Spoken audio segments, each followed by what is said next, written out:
That evening, in the castle of the heavenly demon cult, after listening to the doctor's conclusions, he said that even this rare medicine would not help. In confirmation of his words, the doctor bowed his head and said that he apologized to the heir to the cult. He replied that the energy deviation was not something that could be easily corrected and added that it was all his fault. He thought it was his fault because he was an untalented student. Because of his lower core, which was destroyed at birth, and his body, which was unable to retain chi energy, he devoted all his time to the mystical arts. And he rose to the title of heir to the cult of the heavenly demon. All this was done to repay his mentor. The rare medicine from Hebei was useless. He wondered where he could find something useful.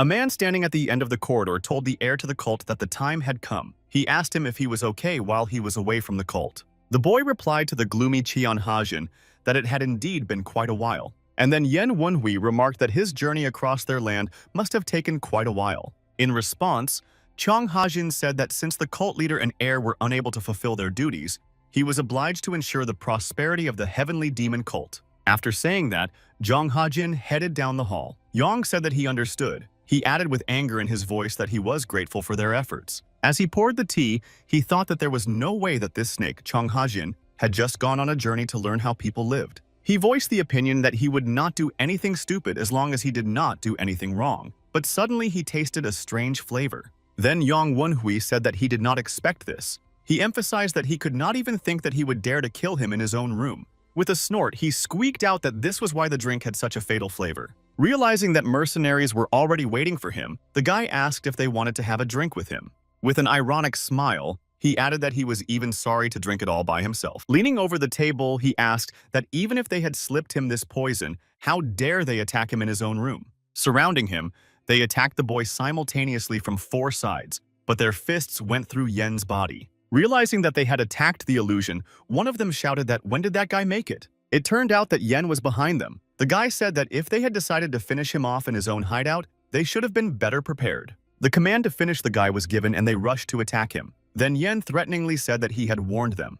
Yen Wenhui unleashed his fighting energy and emphasized that their forces were not enough to defeat him. Using chains with spearheads against his opponents, he strung their bodies on them in one motion. He asked the men who appeared behind him if this was all they could do after all this training. And then he turned to Cheon Hajin and the elders and asked if they thought that their respected nephews would be disappointed by this. Zhang Hajin thought that it was said that the beak of a red crane could bring down a bull with a single pinch, and the bull can still laugh after being poisoned by it. The guy is a real monster. He said that if his body had been in better condition, he would have left a hole in his head and added with a mocking tone that he was so sorry. Zhang Hajin replied that he also shared the disappointment of not being able to realize his dreams. Looking at the elders, he thought that he could not just stand by and let a miserable man who could not even learn martial arts become their next leader. All the elders supported him. Looking at each other, the elders dispersed in a circle surrounding the boy and preparing to attack. Yen noticed that their elders were quite cowardly. He asked if they were going to attack a cub like him with the whole crowd after they had poisoned him. Irritated by his words, Zhang Hajin snorted and shouted at him to continue speaking. He said that if Yeon had simply fulfilled his role as the cult's heir, this would not have happened. But Yen interrupted him and shocked him by saying that he was talking nonsense and asked who was behind it all. He indignantly asked what he was talking about. He emphasized that it was a joint decision of the elders and the deputy cult leader. Yen said he knew that the latter would not have had the courage to do such a thing. The guy asked if it was a master of black spirits and skulls or lightning and thunder, or a collector of demons. And then he concluded that no, it was an order from outside their divine cult. Cheon and the elders sold the cult to destroy him. When Yen asked if this master was also in this state because of his actions, Cheong exploded in anger. He shouted that how dare he accuse him of such a thing. After these words, Cheon Hajin rushed to attack the guy he hated so much. When he grabbed it, Yen noticed that, judging by his reaction, he was right. He mentally turned to the master and said that this was probably the price for trusting him. The damned idiot had finally stabbed them in the back. Grabbing the boy by the neck, Zhang Hajin dragged him across the room. And then he slammed the guy against the wall with great force and continued to squeeze his throat. Cheon Hajin said that no matter how much he disliked him, they both trained under the same master, and he's still the current leader of the heavenly demon divine cult. He said he would end his life with his own hands.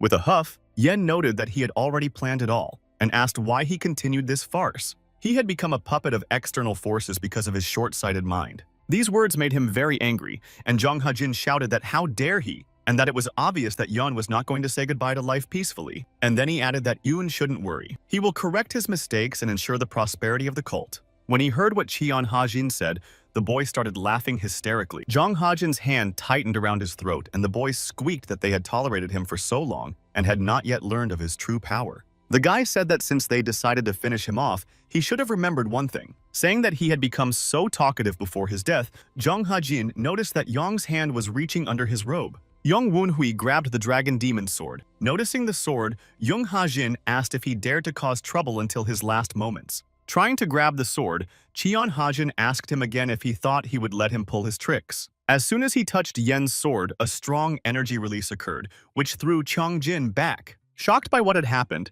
Cheon Hajin asked when he had managed to gather so much mystical energy. Smiling, Yen said that he had put all the mystical power he had into the dragon demon sword, which holds the will of the first heavenly demon. Laughing, he said that he had been collecting mystical energy while defending himself against their ridiculous attacks. One of the elders instructed the others to take up a defensive formation and use their inner energy. Drawing his sword, Yen warned that it was too late. He summoned the flames of hell that burn the soul. It was a force that no one could resist, and it found its victims. The last words that Chong Hajin managed to shout out were the name of Yong Wunhui. The release of mystical energy was so powerful that it illuminated the entire castle. He thought that no matter how miserable his life was, he did not expect such an ending. A few snowflakes touched his body, and he thought that everything was the same as that day. The snow evoked memories of his terrible childhood and the bullying of his peers. One of the boys said that this time he would feel sorry for the bastard who sees ghosts. The young man threatened that if he said something stupid like that he was carrying an evil spirit again, he would do something to him that would make him feel bad. Someone said they heard that the boy also has a damaged core. An orphan with a damaged core who claims to see ghosts? If it were him, he would have killed himself a long time ago. The poor guy thought he was just telling the truth, but all he got in return was hatred. To survive in such a disgusting world, he had no right to sit still. Grabbing a stone, the boy attacked his offender and hit him. The latter immediately ordered that the villain be caught. Hiding under a stone wall, the guy sighed and said that those scoundrels did not know when to stop. Looking at the demons flying around, he added that they were like lost souls. And then he asked the ghosts when they would finally leave him alone. Suddenly, he heard a voice behind him. The man said he had special eyes. The guy recoiled, wondering when the man had managed to approach, but he didn't even feel his presence. The boy noticed that the man had expensive clothes and an even more expensive sword, and he had run far enough away from crowded places. What if this man had come to get him? Thinking that in a world in which hatred and disrespect have become something natural, he did not mind his life being split in two. Then the orphan said that he was probably interested in his cursed eyes, and added that he could do what he wanted. With a huff, the man asked if he could just take them. The boy replied that he looked like a martial arts master, so how could he refuse? The guy said that he did not know whether these eyes could be useful for him. The man could tear them out, boil them, or fry them. He could do whatever he wanted, but to his great surprise, the man wrapped the boy up and told him that these eyes were not cursed but blessed. The man said that some people like him are born with a blessed upper energy core or a special soul, and such people have always done great things. He added that the boy has the potential to become more unique than anyone else in this world. These words were so sweet that they sounded like a lie, but more than that, he felt warmth for the first time in his life. He asked the boy if he would follow him, and he agreed. Then he asked if the boy had a name, and he said he did not. The man suggested that the boy immortalize the moment of their meeting and asked him, how about the name Wunvi? That's how he found a reason to keep living. Yen told himself that he had done everything he could to help his master. Because of this cursed body, his master found himself in a state of energetic deviation. To simply accept the end would be too miserable. His body would turn to dust, and no matter what he did, he would not survive. Yen Wunhui thought that in this case he had only one way out. It is the forbidden art of Zoroastrian rebirth through the primordial divine wheel, a forbidden art used by ancient Zoroastrian practitioners to overcome death by moving their soul into another person's body. Even if the transfer is successful, they are doomed to a short life because the body rejects the new soul. He channeled all the remaining mystical energy into the shards of the dragon demon sword to activate this art, and now he leaves its success to the will of the heavens. Looking at the castle of the heavenly demon cult, he again mentally appealed to the master to survive until his return. His spell worked, and the soul began to rise into the sky with golden smoke. The boy heard a woman's voice ask if he understood his role in visiting the clan leader. As the son of a concubine, he must continue to keep a low profile. His whole body was numb and tingling. He thought that waking up screaming was the worst. But most of all, he was worried about whether he had been reborn through the original divine wheel. Holding a stick, the woman called him Tang Wun Hui and asked if he could hear her. She started shouting again and asked how long he was going to lie on the floor. Then she ordered him to get up. As he was getting up, he thought it was so ironic that this guy's name was Tang Wun Hui, the same as his. She said she had been putting up with it for quite some time. When the guy didn't say anything, she became enraged and swung a stick at him, screaming that he dared to ignore her. But to her great surprise, the guy caught her hand on the fly and held it back, preventing her from hitting him. Squeezing her hand tightly, he said that her breath stank terribly and asked if she could turn her face in the other direction, calling her an old lady. She indignantly asked him how he dared to reject her fair instructions and even called him an old carp. She shouted at him not to even dare to dream of being released until he realized his mistakes and left, slamming the door. The guy sat down and exhaled, saying that he finally had some peace and quiet. He thought that judging by the remnants of this body's memory, this woman must be the boy's stepmother. Rebirth through the primordial divine wheel only works on bodies that have just died or are on the verge of death. Although this boy was not her own son, he could not believe that the boy had almost died from her beatings. In his opinion, his previous life was miserable, but this Tang Wun Hui can compete with it. He said that if not, this body would be barely trained and in a very bad condition. But this body had something that he did not. The guy had a lower energy core. If he can develop the lower core and learn martial arts based on the mystical arts he learned with the upper core in his past life, and at the same time, the power of his eyes to control. The guy corrected himself and said that he had no ifs. He has to. Only then will he be able to protect his master. And to show the bastards who betrayed him and got involved with the heavenly demonic cult exactly who they got involved with. The Sichuan Tang clan is one of the 6 great Murim clans. It is also the ruler of Sichuan Murima. To the west of it is Tibet, where Potala Castle is located. Qinghai is also home to the Kunlun sect. In the south, there is the Jiansang sect, the Temple of the Heavenly Dragon, and the 5 Poisons sect. And finally, to the north of it stretches the front line of the central Murim Plains, which opposes the Heavenly Demon cult. The vanguard of the Tang clan's troops is led by the Storm Squad. The leader of the Storm Squad is known as the Storm Swordsman named Tang Hosen. Together with the Storm Squad, he founded the 9 Dragons Division, a branch of the Tang clan. The economic and strategic center of Sichuan Murima is the county of the 9 Dragons. The head of the Tang clan, the Dark Lord Tang Mungyuk, entrusted the Tang army to Hosen. Tan Husan had 3 heirs. The mother of 2 of them was Namgun Sunan, his legal wife. They were his first child, Tang Qujin, and his third child, Tang Yuochang. But the mother of his second son was a maid. The mistake was made when he was drunk, and he was reborn as an illegitimate child of this clan. And even though he is an illegitimate child, he is still the patriarch's heir and a candidate for inheritance. They shouted at him for saying such a thing to the matriarch and forced him to go and beg for forgiveness. He shouted that she had ordered not to bring food to their pavilion. Now they would all starve. Ian could not believe that even the servants were looking down on him. The man ordered the boy to go and beg for forgiveness. Perhaps the landlady would be merciful and give him a lighter punishment. The boy shut him up with a good slap.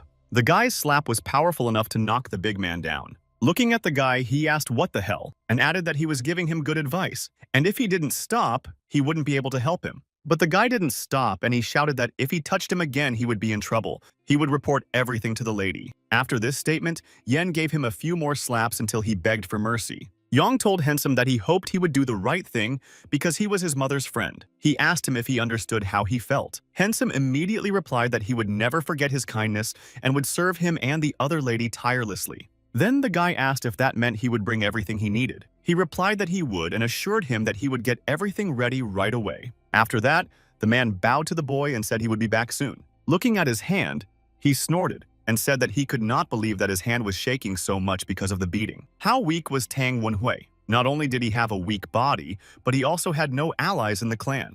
This is partly due to the mistress's abuse. He will not advance in the clan at this rate. All he can do is accumulate internal energy and show his abilities. But there is a problem. The clan energy is in this body. Since the cuts of a heavenly demon master are demonic arts, he cannot use cultivation techniques. However, in the heavenly demon cult, there are probably many who came from the Tang clan and spent thousands of years there. This has a bad effect on Tang Wenhua's upper meridian. His body is not prepared at all. Recalling the transfer of energy to the innate strong meridian, he would transfer it to the illusory space and manifest it in full. And a suitable space would be the 1,000-year-old secret archive of the cult of the heavenly demon. Fortunately, using divine reincarnation, he did not lose most of his memories. In his position, the best cultivation method is the poison dragon technique. After being expelled from the Tang clan by a military group that specialized in poison, they became part of the heavenly demon cult. This method of cultivation allowed them to learn the poison art of the demon cult.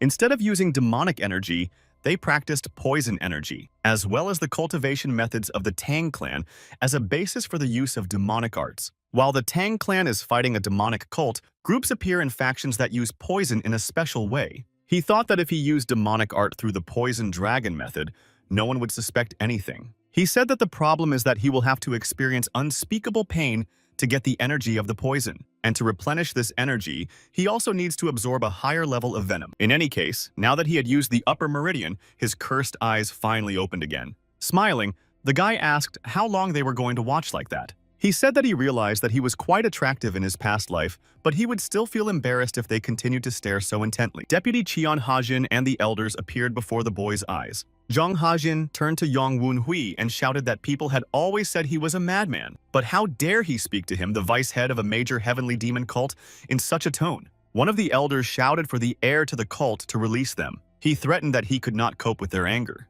The guy calmly replied that their reaction made him happy. The elder shouted that how could he be such a bad man even after his death? Another said that they were declaring a rebellion against him. The guy replied that since they had agreed to kill him, they should be prepared for the consequences. He pulled on the chain hard enough that Qian Hajin fell face first to the floor. When he raised his head, Wunvi asked him if he already knew what he was capable of, or not. Looking at the boy, he saw the Phantom King behind him. It was the same power. The guy told him that if he remained in this state, he would not even be able to reincarnate. Doesn't he think so? He replied that to hell with it.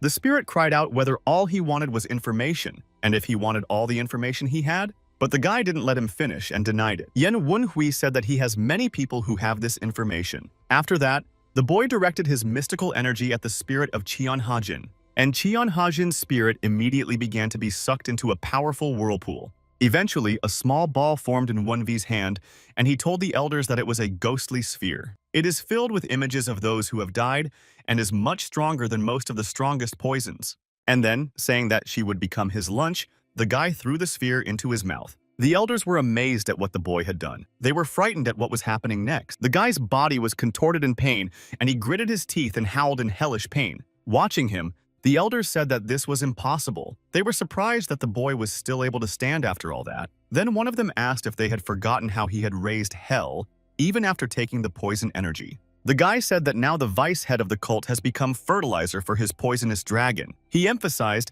that it was time for them all to make a choice. And then Wunvi offered them to obediently tell everything or become food as well. He asked if they were following orders from an organization known as the Association. They, the elders of the great cult of the heavenly demon, they shouted that they were not lying to him and that they were actually showing him very strange things. They begged the boy to believe them. Wunhui reflected that the organization had no name and the main threat came from its members. The cult of the heavenly demon is an unorthodox cult that worships its ruler as a god. The elders of this cult, who worship the heavenly demon, conspired with them and decided to attack the heir to the cult. This means that compared to the fear of the heavenly demon, the fear of this organization was stronger. He said that he thought that the orthodox or unorthodox faction was driven by external forces, apostates, a tower that rises into the sky, people who have surpassed all of humanity and are trying to conquer the tower. Extremely powerful demigods are capable of amazing things. They are considered natural disasters. Wunvi thought this meant that their leader was much stronger than he had imagined. Saying that it was a precious time to assimilate such a quantity of poison and gradually get used to it, the guy put the spheres back into his mouth. 2 months later, the lady was breaking dishes in her room and screaming because she was sure that this Saraza was not getting food. When the servant replied that they would not have dared to go against her will, she cried out that, then why was he living as if nothing had happened? After all, he was supposed to fall at her feet and beg for forgiveness in less than 3 days. She said that rumors were already circulating around the estate that she had killed him. The head will be back soon. How will she face him when he hears this? With a sigh, she said that before they continue, she asks what the bastard asked him to bring. The servant replied that he wanted information about the current situation in Jianggu, in particular, about the unorthodox and demonic factions. The woman thought that the bastard had never been interested in such things and had changed a lot in these 2 months. Could there be someone behind him? He may be useless, but he is still the son of the clan patriarch. If the boy makes a good impression during the patriarch's visit, he can get a position in the clan. No wonder there are so many annoying flies around him pursuing this goal. She jumped up and shouted that Kyujin and Yuo-chang should be on the lookout. That damned Suraku can't get away with this. She was told that Yuo-chang was here. She was surprised that he was here and noted that he had already completed his training. Then she ordered the servant to leave and emphasized that if he noticed anything strange about the boy, he should immediately report to her. When Yuo-chang entered the room, he immediately asked how his mother was doing. She thanked him and said that it could not be better. She noted that he had worked hard and invited her son to sit down. Then she asked if he had achieved his goal. He replied that even though it was not the final result, he had almost mastered the concealed weapon. She replied that this was great, as expected of her son. Yuo-chang said that on the way here he had heard about this Suraza and asked if she had not repented even after what she had done. She said that talking about him gave her a headache and added that she did not know what the bastard was up to. When Yuo-chang said that he thought someone was helping the boy, she looked up sharply and asked if he thought so too. The guy said that he didn't have enough internal energy because he didn't eat or drink anything. Suraz would not have lasted 2 months. Someone secretly brings him elixirs every night. Clenching her fist, she said she was thinking about it too, although she had no idea what kind of fool was helping him. Yuo-chang then said that this was why he had to participate in the patriarch's visit. Namgun Sangin asked him why. He replied that if he was playing the game on a large scale, then his patron should also do something. Namgun noticed that this was true. After all, someone has to bring him the elixir to make him strong enough. The person behind it and claiming the praise would definitely show up. Yuo-chang said that as soon as he appeared, they would take them together. She asked him what if this Suraza would cause them problems. Wouldn't the patriarch decide that they couldn't even control him? He told his mother that it did not matter and asked what this Suraza could do. With a sly smile, he said that if he created a problem, he would just stop him like a loving brother. Yuo-chang said that even if this bastard tried to do something, the strength of a person who had only studied the Tang clan's energy arts, which were accessible even to servants, could not be that high. The spirit of the Ghost King returned to Manhwa through the window. He was surprised to hear the servant say 6 years. The servant replied that he had heard that the demonic cult had been experiencing a social uprising for 6 years. 2 months ago, Manhwa ordered Hensum to find out the latest developments of Jianghu. He thought it had been a long time since he had been reborn through the primal divine wheel. But it turned out to be much worse than he thought. 6 whole years have passed. 6 years of complete despair. The servant said that the heavenly demon had disappeared, and it was an evil trick of the demonic cult. There was chaos because they did not know when the heavenly demon would return. He thought that the master might be alive. At least he had a little hope. Clenching his fist, he thought that although he wanted to go to Tianshan immediately, he had neither the strength nor the information nor the means, especially not information. Having started the training, he continued to think that it seems that the traitors are using all methods to find the master. And since he was not found according to the available information, we need to look further. He came up with a plan for the patriarch of the Tang clan to visit the Nine Dragons clan, Dark Lord Tang Mun-hyuk. There are rumors that the Dark Lord will create a special security unit. If he joins this unit, he will be able to use the Tang clan's network of spies. Then his chances of finding the master will increase. The spider noticed that he seemed to be on the verge of mastering the 12 strikes of the Fierce Tiger. The 12 strikes of the Fierce Tiger is an advanced basic technique taught to wandering warriors. It is a martial art that uses fists, palms, fingers, and feet as a fatal weapon. If one strengthens the body by pushing it to the limit through extreme training, using the poison dragon cultivation technique, and taking a spiritual elixir to purify the blood and channels,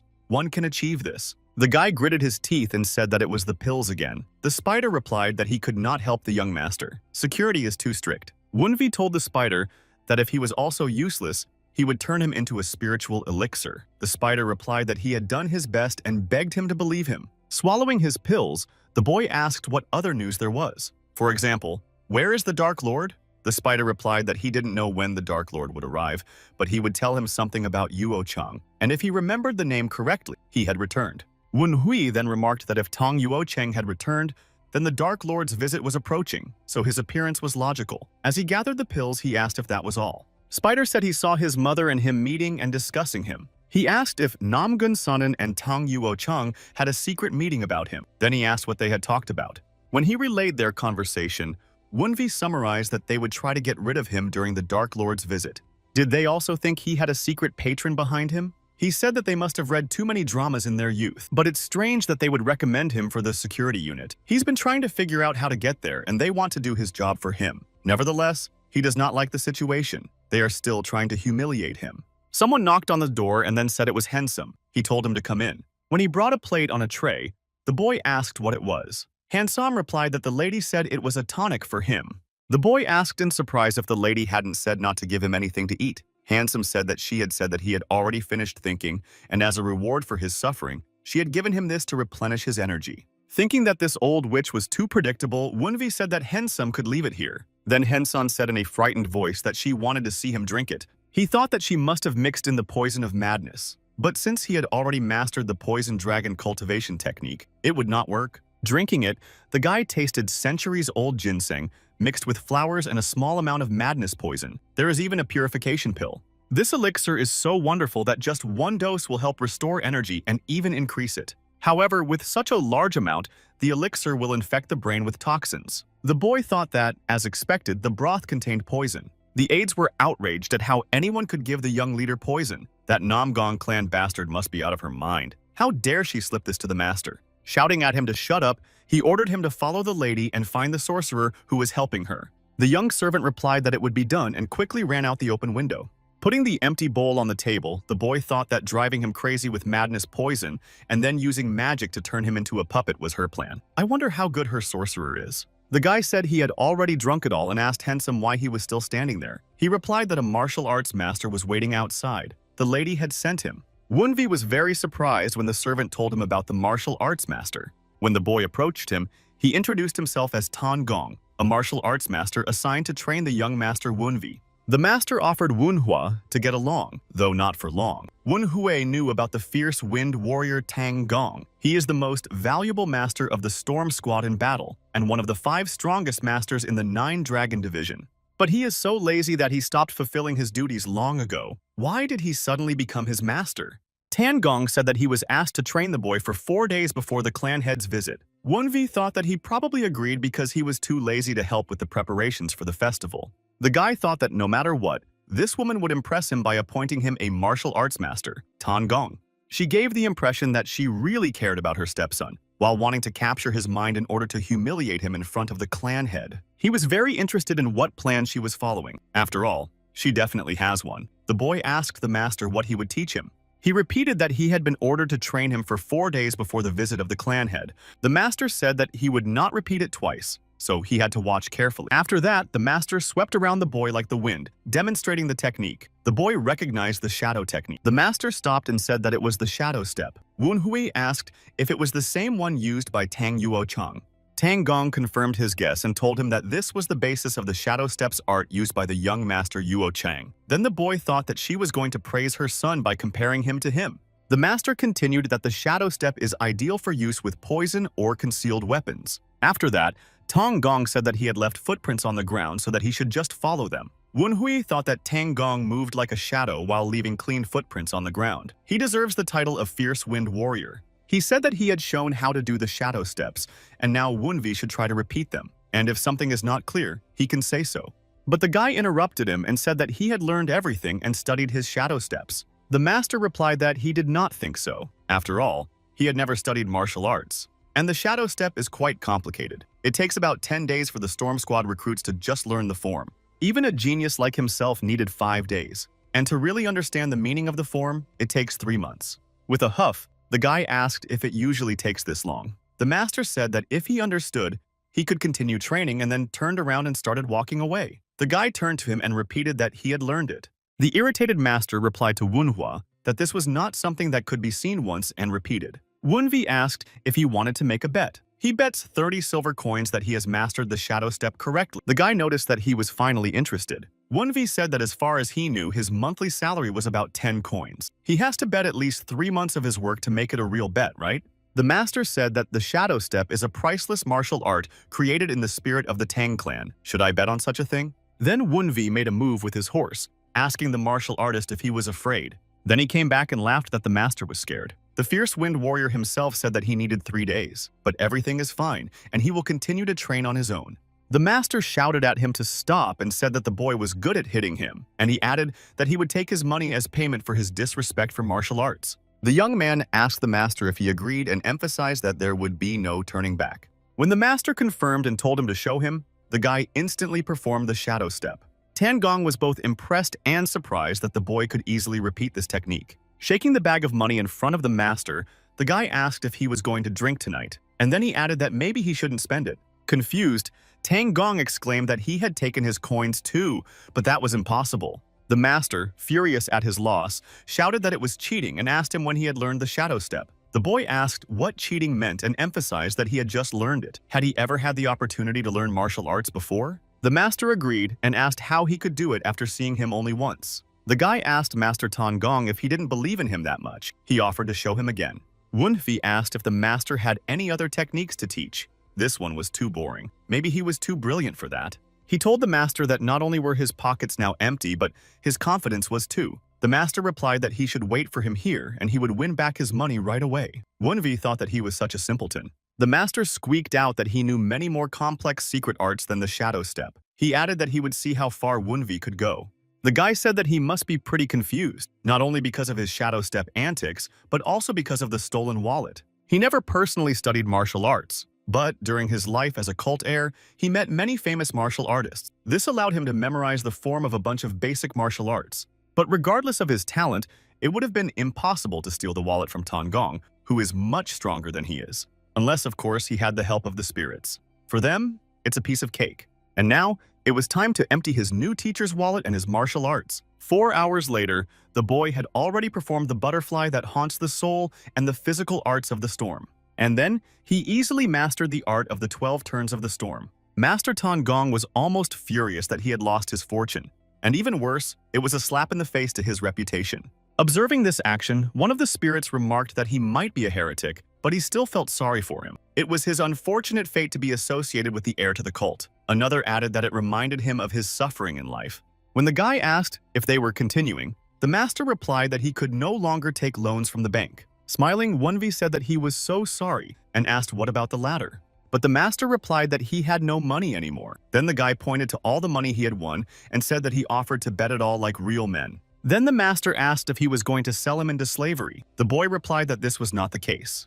Wunvi said that he had one important art that he could not just copy. When the master heard that the boy was talking about the dance of the storm, he immediately changed his despair to anger. He released his martial energy and turned to the young Wunvi and said that we can talk about other arts, but not about the dance of the storm. It is the soul of the storm squad. Putting the storm dance on the line is disrespectful to the squad, which is the foundation of the 9 Dragons division. Therefore, he asks that you refrain from mentioning it. The boy thought that he might look like a simple man, but he shouldn't forget that he was a fierce wind warrior from the storm squad. Then Wen Hui asked if he had no right to learn the storm dance. The master replied that of course he had the right to do so, since he was the son of the head of this branch of the family. He said that he had shown it to his first daughter and third son, so it would not be difficult for him. Wunvi turned to Tan Gong and said that he was not talking about his rights as an heir. He asks if he recognizes what he can learn.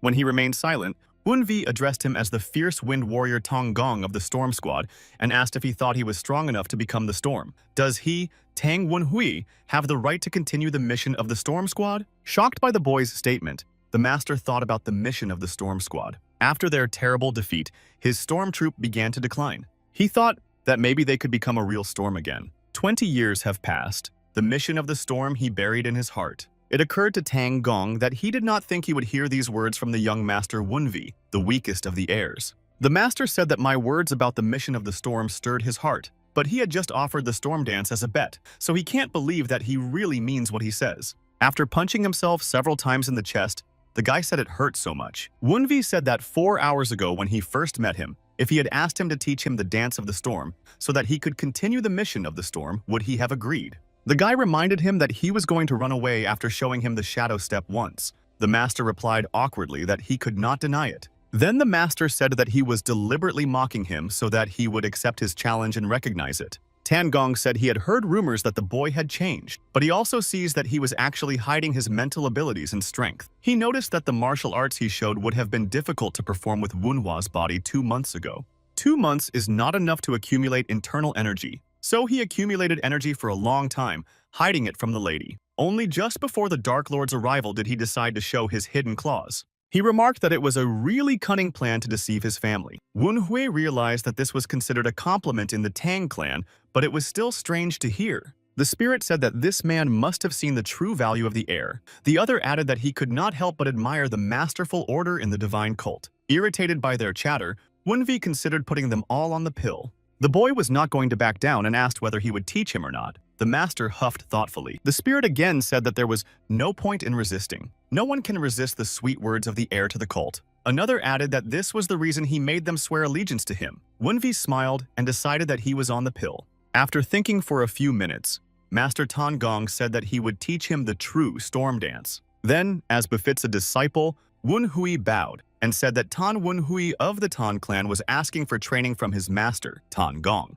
A slight smile appeared on Master Tan Gong's face after Wunvi's words. The master replied that the member of the storm squad, the fierce wind warrior Tan Gong, would accept his request. At the beginning, the master said that unlike previous martial arts, the dance of the storm would be difficult to learn so quickly. The guy offered the master to change the bet. They will bet on whether he can learn it by the end of the day, and the loser will buy them food and drinks for dinner. With a sigh, the master asked if he was serious. Then he agreed and said that the boy owed him dinner. He added that he was sure he would win this time. The former members of the Storm Squad have promised not to interfere in matters concerning the family head's legacy. Therefore, even if Wunvi continues the storm, Tan Gong will not be able to support him as the next heir. But for the rest of us, it will mean only one thing. A new storm is coming soon. Someone who can join them on the road and with whom they can have a drink. And to hell with it. He didn't care if he lost the bet. After all, the greater the young master Wunvi, the better for all of them.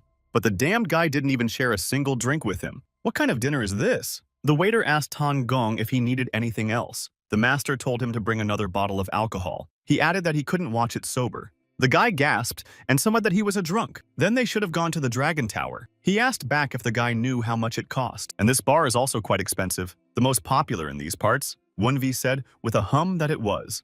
He said he was willing to pick up the tab even if it was a bit expensive. But who knew that he would eat enough to spend his weekly food budget? Wun Hui thought that going to a place as expensive as the Dragon Tower was not in his plans either. There must be a lot of people here. He had to restrain himself for 2 months because of the ban Namgun Sanin imposed on him, but he can no longer postpone his plans. The spirit muttered that it was a spell of connection of the revered demon god Mythos. The spirit asked if he had come to this place to leave this mark. The guy said in his mind that he needed his associates, who were desperate to know that he was the heir to the cult of Yong Wanhui, to be alive. It's been 10 days since he had any suspicious encounters. How much longer does he have to sit and wait? Suddenly, he noticed a girl and thought, "Isn't that a Ching Ching sect uniform?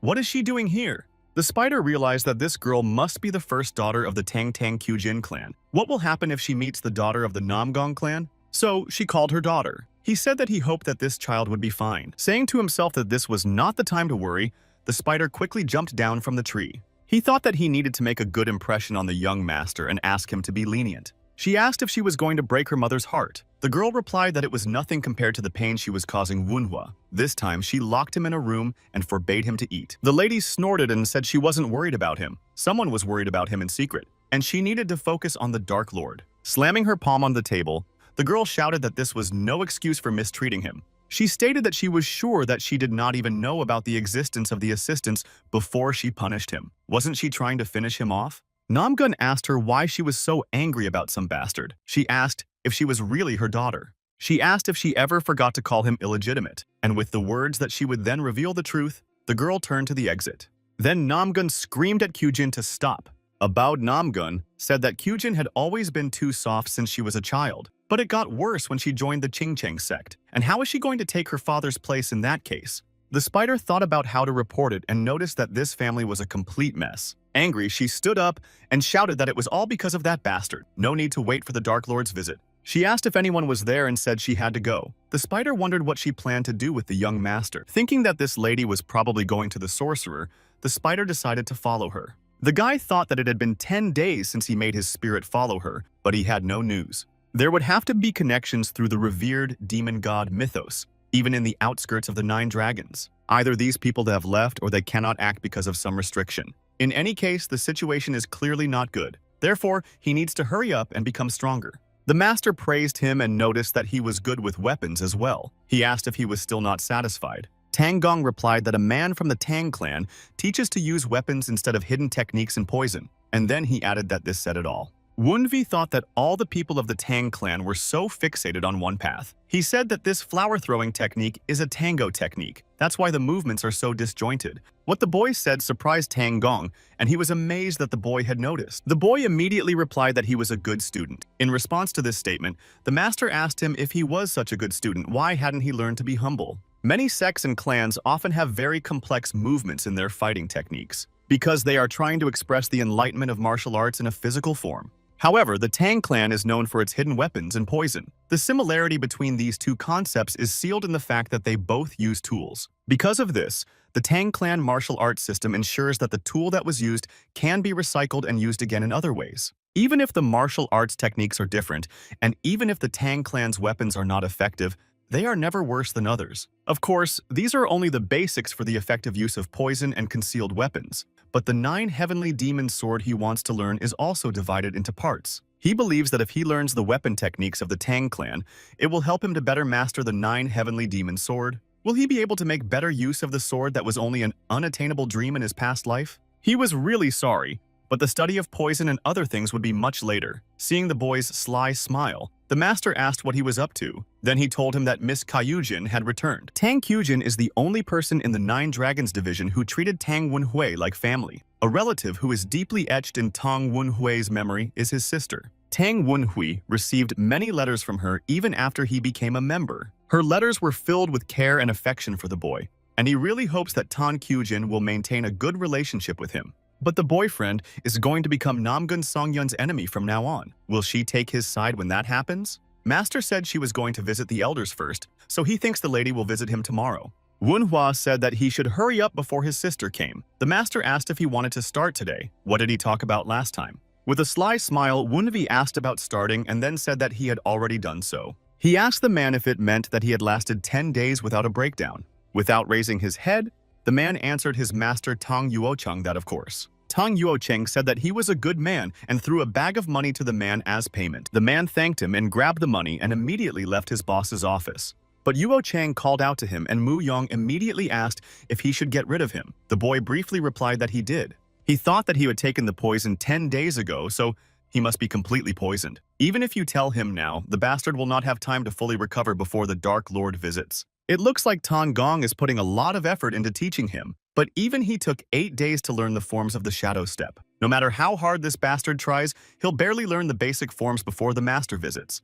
Now his sister is the problem. She had a fight with her mother because of this bastard as soon as she got back. There may be problems with the plan. When she turns 30, she will become the official heir to the 9 Dragons division. But my sister is too soft to play that role. After all, she joined the Qingqing sect and did not study the martial arts of the Tang clan. He cannot be the heir to the 9 dragons. Therefore, it is only fair that he take this position.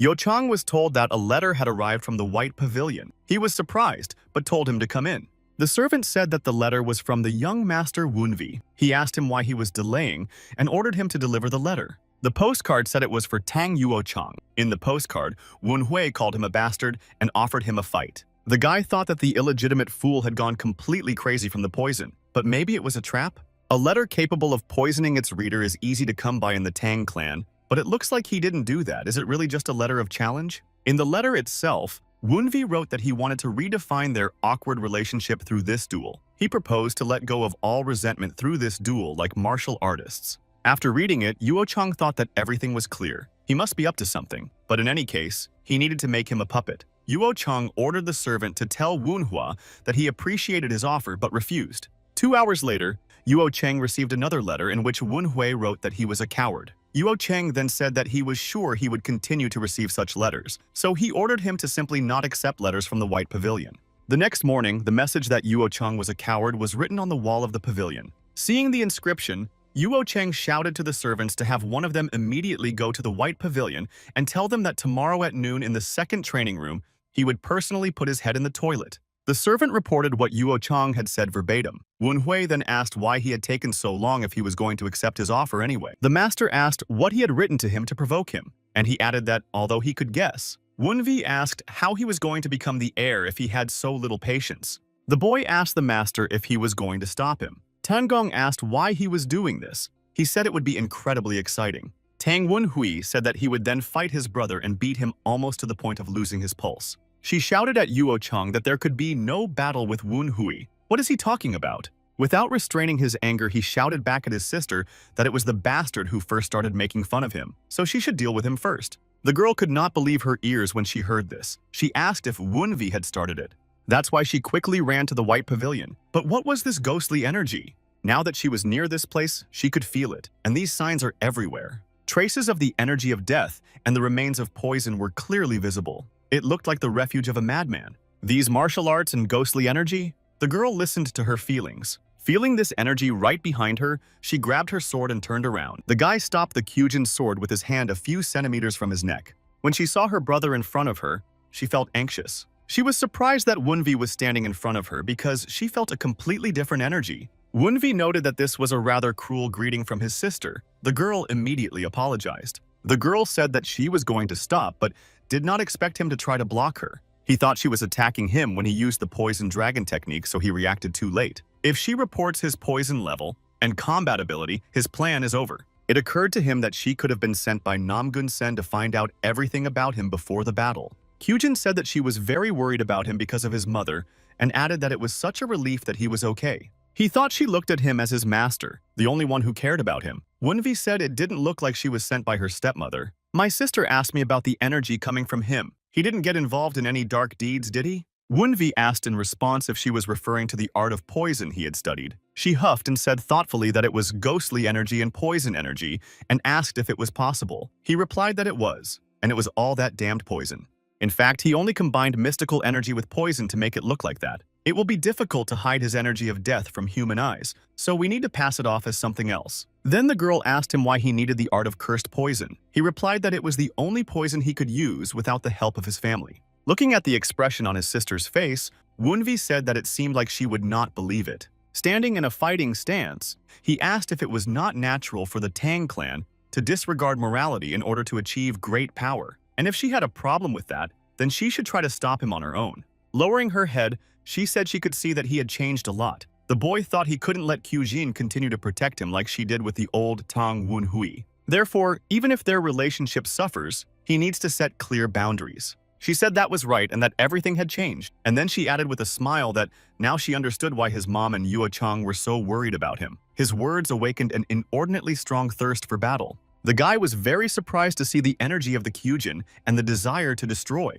Laughing, she said that he had indeed exceeded all her expectations. Tang Woon Hui looked closely at how Kyujin had changed from a sweet girl to this. As far as he understands this energy, it is a stream of the soul of the seeds of the destroyers of obstacles. In the middle of them is most likely a heavenly ghostly stream.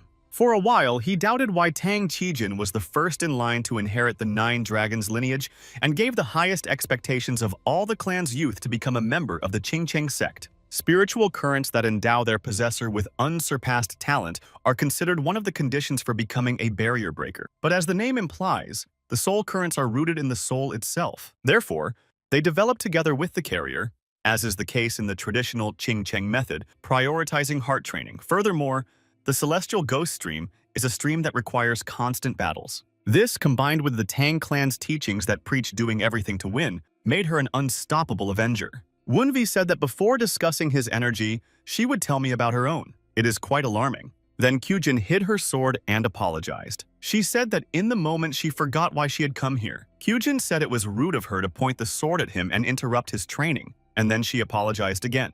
He was amazed that she was able to quench the bloodlust caused by the celestial ghost jet with such ease. King Cheng's training is showing, but Tang Kyujin is strong enough on her own. The boy offered his sister a cup of tea. She tasted it and said it was delicious. Kyujin said that she often drinks tea in Qingcheng, but she had never tasted such a delicious one. Woonvi said that this one was brought from the mountain of the heavenly eye. The girl remarked that she did not think he was an expert in such things. The girl oohed when she remembered something and started looking for something. She said she had brought him something.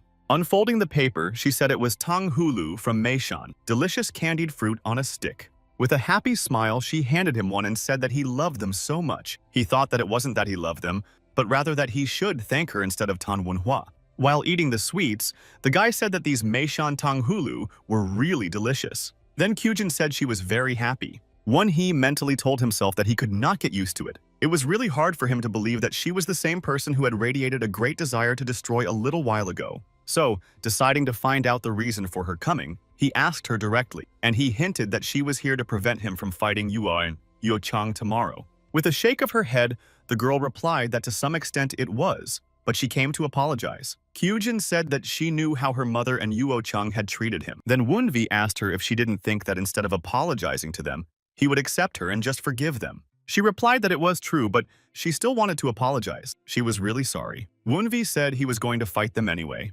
Kyujin said that she was worried that he had been instigated to do this, but now she sees that it was part of his plan. She looked at her brother and asked if he was sure about it. Kyujin said that she realized that he was strong enough now, but that Yuo Chang was no slouch either. She also heard that he was planning something else. He thought that she seemed to know about their evil intentions but didn't know the details. Ever since they slipped him the poison of insanity, they think that activating their magic as planned will break him. Wunvi said he also has an ace up his sleeve. Kyujin replied that even if he wins, we shouldn't forget about their influence in the house. If Yuo Chang loses, her mom will do everything she can to keep it quiet. Wunvi replied that she was too worried. After all, it was his suggestion. Then he invited her to come to the second training ground tomorrow. The girl was very surprised by her brother's offer, but she agreed to come. A day later, a lot of people gathered at the second training site, asking to get in line and offering to buy sweet honey treats. And many more people placed bets. A man bet 3 coins that the second gentleman would win in 10 rounds. Another said he would bet 5 coins on him to win in 5 rounds. Seeing all this crowd, Kyujin remarked that this is what Wunhwa was counting on. Wunvi said she would definitely have problems hiding this news. Moreover, her dear son Tang Yuo Chang seems to be very nervous. And that's why Tang Wunhui has arranged an arena where he can have a good time. A lot of people had already gathered around the training ground, but the crowd was still growing. When Yuo Chang said that so many people had come, a member of the Wind of Justice squad remarked that young Master Wunhui had organized it. Then Yuo Chang asked if they had come to watch as well. He replied that they were here for work. A large crowd has gathered to watch this battle, so they are here to keep order. Yuo Chang then asked who he thought would win in any case. Then Tae said it was obvious. They may have trained young Mr. Wunhui, but only for 10 days. Tang Jing added that it was already clear that young Mr. Yuo Chang would win. Yuo Chang replied that he was sure that everyone here thought the same way, but the initiator of this duel was Wunhui himself, and then he asked if I wasn't curious why he did it. The servant told him that Mr. Wunvi had spread the news of the duel and even opened the door so that anyone could come and watch. Snorting, Yuo Chang said that he would only teach him a lesson, and it looks like all the lazy people in town came to watch. Wunvi asked what had upset his dear brother so much. Was he worried about losing his mother? The boy asked, why not go look for his mommy and not worry so much? He added that he would wait for him. Yuo Chang exclaimed that his mouth was as dirty as his mother's, and he told me to shut up because he didn't want to get his dirt. He began to hiss at Yuo Chang and called him a mama's boy who should only listen to praise. This angered him even more. Irritated, Yuo Chang shouted at him to shut up. Wunhui cut him off again. These grimaces threw Yuo Chang off balance, and he shouted without restraint that he was a damned bastard. He did not wait for the start of the duel to be announced and jumped onto the training ground in an instant. Yuo Chang shouted for Tang Wunhui to come over here. He threatened to bury him and his lousy mouth. The crowd started talking about how Tang Yuo Chang came first. But wasn't it Tang Wunhui who initiated the battle? As Wunvi walked up into the court, he chuckled and remarked that his brother was so easy to piss off. Everything goes in his favor with such ease. When they stood in front of each other, the guy said that he was Tang Wunhui from the White Pavilion, here to receive his rank, but still wished him a good fight. Then Yuo Chang asked if he was trying to show respect, or was he afraid as soon as he stepped into the arena? Kyujin thought that it looked like Wunhui had thrown Yuo Chang off balance by using the private whispering technique, but he needed to keep it to himself. The crowd immediately began to say that Mr. Wunhui was watching his manners. Unlike Mr. Yuo Chang, she thought that Wunhui's behavior gave the impression that he had accepted the dueling challenge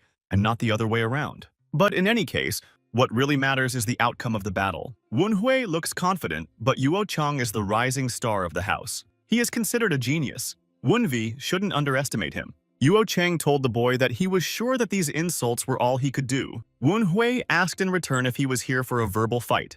Yuo Chang smiled and said that they were off and added that he didn't know which Wunhui had prepared the dirty trick, but he shouldn't hope to win. Immediately afterwards, he threw something at Wunhua's feet, and smoke came out of the place where it broke. The crowd around the court was in a frenzy. The training ground was enveloped in smoke and nothing was visible. The guy thought that he did not expect this. Using a concealed weapon without any cover would make no sense, but the man was not reckless in attacking him. And even though he considered himself stronger than him, Yuo Cheng did not hesitate to attack him from behind. But he did not expect anything less from the Tang clan. Dodging, Wunvi asked if it was the shadow step. Wunhui asked Yuo Cheng if he had forgotten that Tong Gong had taught him the shadow step technique. Using the same technique, the guy remarked that he was lucky that he had forgotten. He asked through gritted teeth if Wunvi had learned that too. He added that the boy was still his father's son, even if his mother was a prostitute. However, the shadow step is just a skillful movement of the feet that creates a shadowy cover of qi. Yuo Cheng threatened to show him the true shadow qi. He knew that this is a technique that does not allow the enemy to hear and see you, a real dissolution in the shadows. I can see why they call him a genius. It will be quite difficult to track him down in this smoke. Yuo Cheng was going to attack the guy from behind, and thanks to this technique, he hoped to go unnoticed. But the guy noticed Yuo Cheng and easily repelled his insidious attack. Wen Hui thought that unfortunately for Yuo Cheng, his mastery of shadow qi was not high enough to hide from his supernatural eyes. And besides, Yuo Cheng oozes bloodlust, so he would have tracked him down even without supernatural eyes.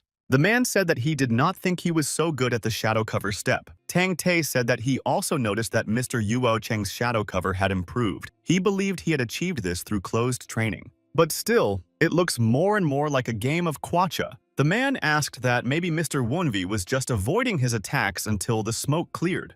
Tanta replied that even if the smoke cleared, it was all for naught if Mr. Wunvi could not deliver a good blow. Then Tan Gong smiled and said that he had taught him one move for such an occasion. They were surprised and asked if he had done more than the lady had asked. The master asked the men if they thought he was so terrible. They replied that they knew he was better than anyone else in the world. Yuo Cheng was getting angry and yelled that the guy was a fucking bastard and was running away from him like a rat. He thought, let it all go to hell. The smoke was clearing and it was time to put an end to it. He was going to take pity on him and just break the guy's legs, but it was his own fault. And even though he avoided its attacks by using shadowy steps, he could not escape it. Preparing to launch a complex and fatal attack, Yuo Cheng maliciously wished his half-brother to die. The boy used against Wunhua the techniques of rain from the needles of a blossoming pear and scattering the flowers of heavenly nymphs. When she noticed that he had used the rain of needles from a blossoming pear, Kyujin realized that Yuo Cheng wanted to finish Wunhui off. Wunvi said that this is commendable, but in his opinion, it is time to end this battle. The wind that rose around Wunhui destroyed all the needles Yuo Cheng had fired at him. People in the crowd began to cover their faces, hiding them from the wind that came out of nowhere. Trying to stand still, Yuo Cheng said that he knew this wind. It's a storm. Kyujin thought it was the technique that Wunhua had learned yesterday, but even she couldn't see it properly because of the ghostly and poisonous energy. And then she realized what kind of fighting technique Wunvi practiced. It was the dance of the storm. Yuo Cheng shouted in surprise that it was the dance of the storm, but it was impossible. He shouted that Wunvi had learned the dance of the storm. He had learned what neither he nor his sister had been able to learn. Wunhui replied that fortunately someone had given him the best teacher. After that, he stood up and asked if he should thank Yuo Cheng for that. Before Yuo Cheng could even blink, Wunhui was already beside him. Having skillfully performed the dance of the storm and approached the enemy, the guy was about to strike. A moment later, Yuo Cheng received a blow from Wunhui using the full storm strike technique. The blow was so powerful that it threw Yuan far beyond the training ground. The guy's flight was stopped by the wall he crashed into and then slid down it. The crowd was surprised that young Mr. Yuo Cheng had lost to Mr. Wunhua, and by a single punch. But it was a really good punch. Everyone present was just going crazy. It was a fight with an unpredictable outcome. Tanta asked how Wunvi used the storm dance. He replied that he told him that the boy had everything he needed. Then Tante shouted that this was not some trifle he could brush aside. He replied with a smile that he was right. After that, he looked seriously at his colleagues and asked their opinion about the guy. Is his wind different from the one they used to serve? Surprised, Tang Te asked if he was saying that Wunvi had the same talent as the head of the family. He replied that it was too early to say that, but he had learned to create the storm in 10 days. It's still a bit hasty, but we should keep an eye on him. Tan Gong said that maybe it was just words, but the guy said he would take care of the storm squad, so how could he not start to get his hopes up? Looking down, he asked why Wunvi was still creating wind. He added that please don't tell him it's not over. Kyujin stood in front of the stairs to the training ground. Wunhui asked if her sister would fight her brother. The crowd stirred again when they heard that this was the sister of young Mr. Wunhui. That means that this girl, Tang Kyujin, is the heir to the 9 dragons. The girl heard her name from all sides. Someone said she had returned from Qingcheng to meet the Dark Lord. Another said that it had been several years since he had recognized her. The man asked if this meant that the young Mr. Wunhui, who had learned the storm dance, and the strongest recruit, the Sichuan Kyujin, were going to fight. It was said that this battle would be more interesting than the battle between Mr. Wen Hui and Mr. Yuo Cheng. They definitely hit the jackpot today. They have the opportunity to see Miss Kyujin's skills. It was not just Tang Wenhui who was waiting for an answer from her. The whole crowd was shouting her name. Tan Jing said that the situation was getting out of hand. Then Tan Te asked Tan Gong if Wen Hua had a chance. He replied that Wen Hua should not meet Ms. Kyujin face-to-face and asked what this guy was up to. Tang Gong thought that if the boy showed off with the storm and defeated Yuo Cheng, it would secure him a position in the family. If he defeated Kyujin, he could even claim the place of heir. But if he loses, all the attention will go to Ms. Kyujin, and Ms. Kyujin obviously also realizes that this is a bad idea. In her mind, Kyujin wondered what Wen Hua was up to. If they were alone, she wouldn't have to think about her reputation. But in this situation, refusing would have disgraced her family name. A voice in her head asked her what she was worried about. The guy was asking for it. He laughed and whispered that her heart was thirsty for battle and forced her to trust his desires. She mentally replied that now she needed to worry about Hui's position in their family and apologized to him for his treatment. Seeing the girl's reaction, Wenvi turned to his sister and asked if she was worried about something. Wenvi asked her if she was too worried about a battle that would not lead to death. He suggested that she just enjoy it. Saying that she could hardly hold back, Kyujin jumped onto the platform. The crowd was excited about what was happening. They were excited to see Ms. Kyujin enter the arena. She announced that Tang Kyujin is the heiress of the 9 dragons lineage of the Sichuan Tang clan and a swordsman trained under the Qing Cheng sect. She was trained by Blade Master Wu Wu and specializes in the loner in the world and lightning slicing sword techniques. Her peers from Qianhu gave her the title of Beauty of 1,000 Petals. She added that she hoped for a good battle. Wen Hui announced that he was the second heir to the 9 dragon family of the Tang clan. His teacher is the strongest wind knight, Tang Gong, and he has also learned the dance of the storm, and today he is asking for her guidance. The crowd is screaming. The challenge had been accepted. Now they were in for a treat. The guy said that she seemed to like it. She replied that she did. And then she added that she hadn't been this excited in a long time. Wenvi said he was also a little inspired. Kyujin asked back that how could it be otherwise? After all, her dear Hui wants to fight with his sister. When Kyujin pulled out her sword, Wenhui asked if his sister was ready now. She replied that she was, and that they shouldn't wait any longer. With that, she went to attack Wenvi.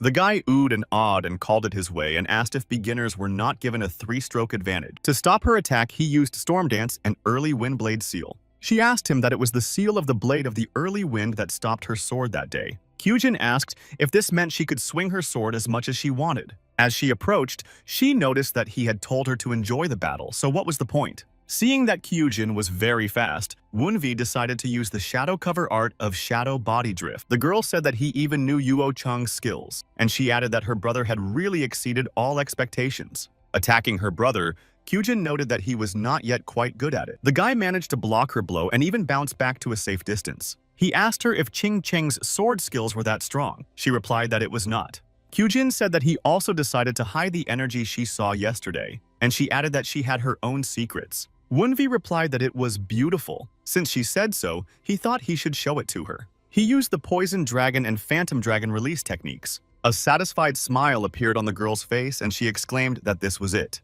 She shouted that it was the same poisonous aura and the same ghostly energy. The girl told Wen Hua that this was exactly what she wanted to fight, and she added that she would allow her to strike, but only one.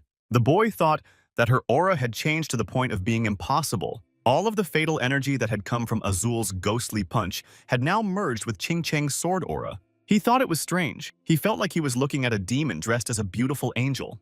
But anyway, if he is offered the first blow, why not accept it? One punch and he will take control of the battle. Dodging, she noticed that his storm, with which he had defeated Yuo Cheng, was now much stronger. Kyujin added that continuing to attack Wenvi, she said that the movements of the storm dance were too broad. She told Wen Hua that when he encounters someone stronger than himself, he should be more careful. The boy replied that he was very grateful for her advice. He thought that the explosive speed of the storm dance mixed with the short and precise secret arts of the Tang clan created a fatal technique. But this only works against equal opponents. Against a stronger opponent, it will be risky. Then he decided to use a technique suitable for multiple attacks, the 12 strikes of the Fierce Tiger, and he would combine it with the Dance of the Storm.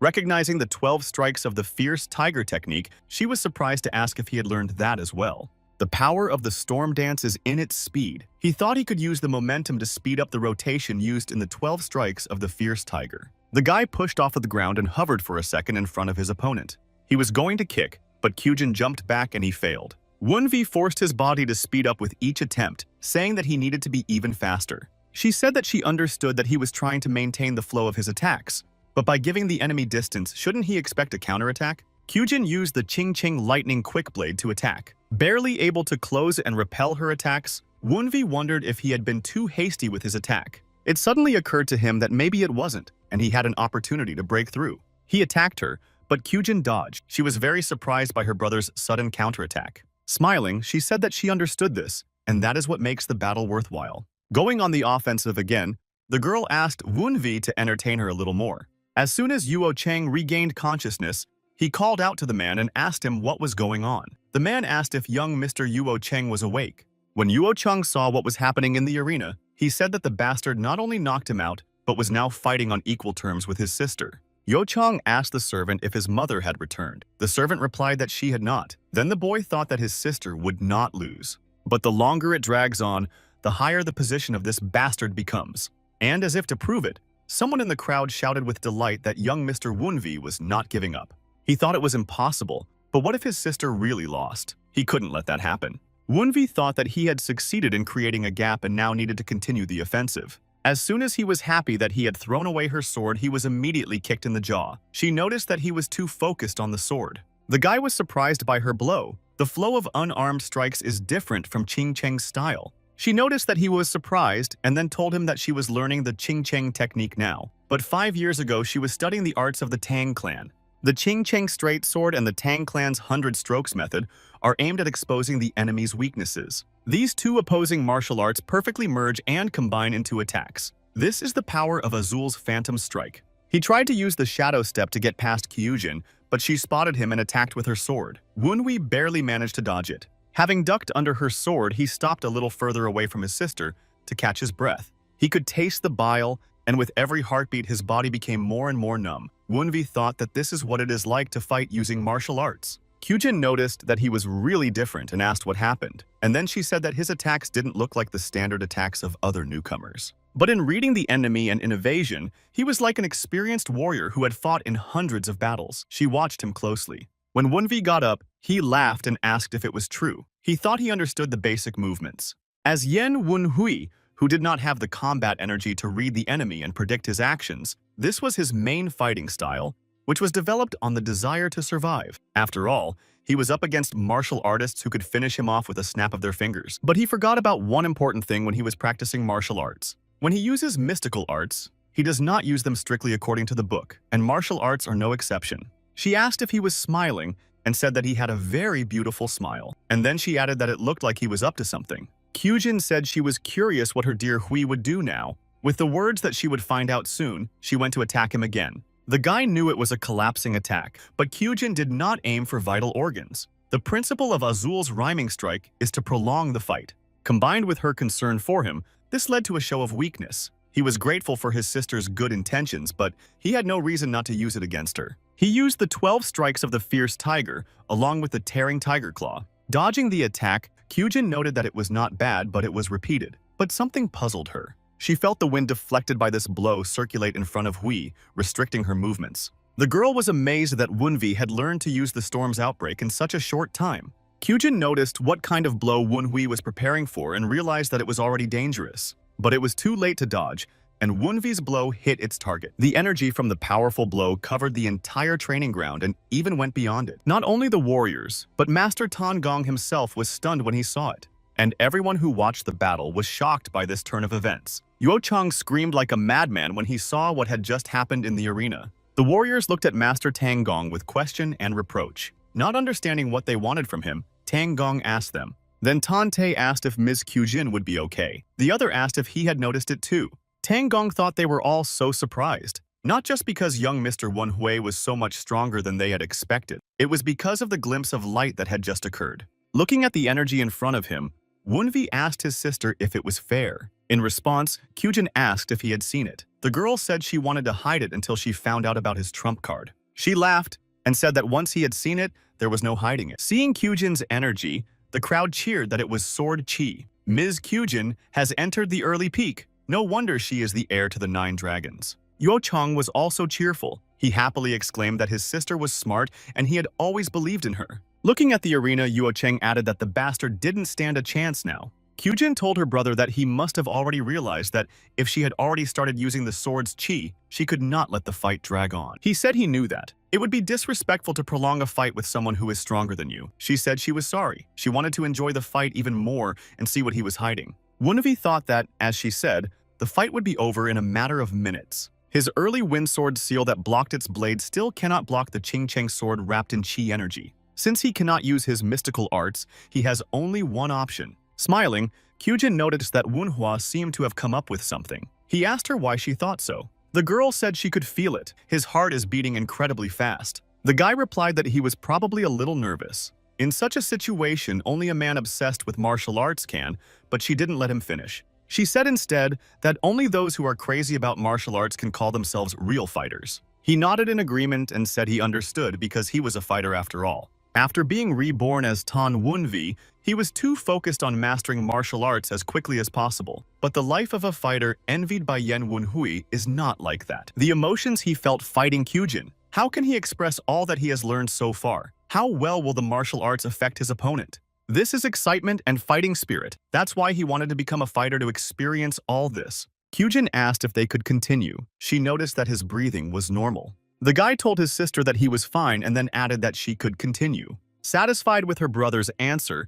Kyujin raised her sword above her head to strike. As Wunvi expected, Tang Kyujin aims to end everything in one blow, so he would have to use his most powerful attack in the form of the storm dance. He decided to combine spectral energy with it and then compress it. Wunvi began his defense by creating the Dance of the Storm, increasing it every second. When Kyujin was close enough, he used Thunderwind and Cannonball. He thought that this was not enough to fight a martial arts master at the level of his early peak. But Wunvi ordered himself not to think about any nonsense. Either his plan would work or it wouldn't. Yuo Cheng exclaimed joyfully that he was disappointed that the gap between him and his sister had widened, but that the bastard couldn't get up after such a blow. Kyujin's sword had almost touched him, but Wunvi had been waiting for this moment.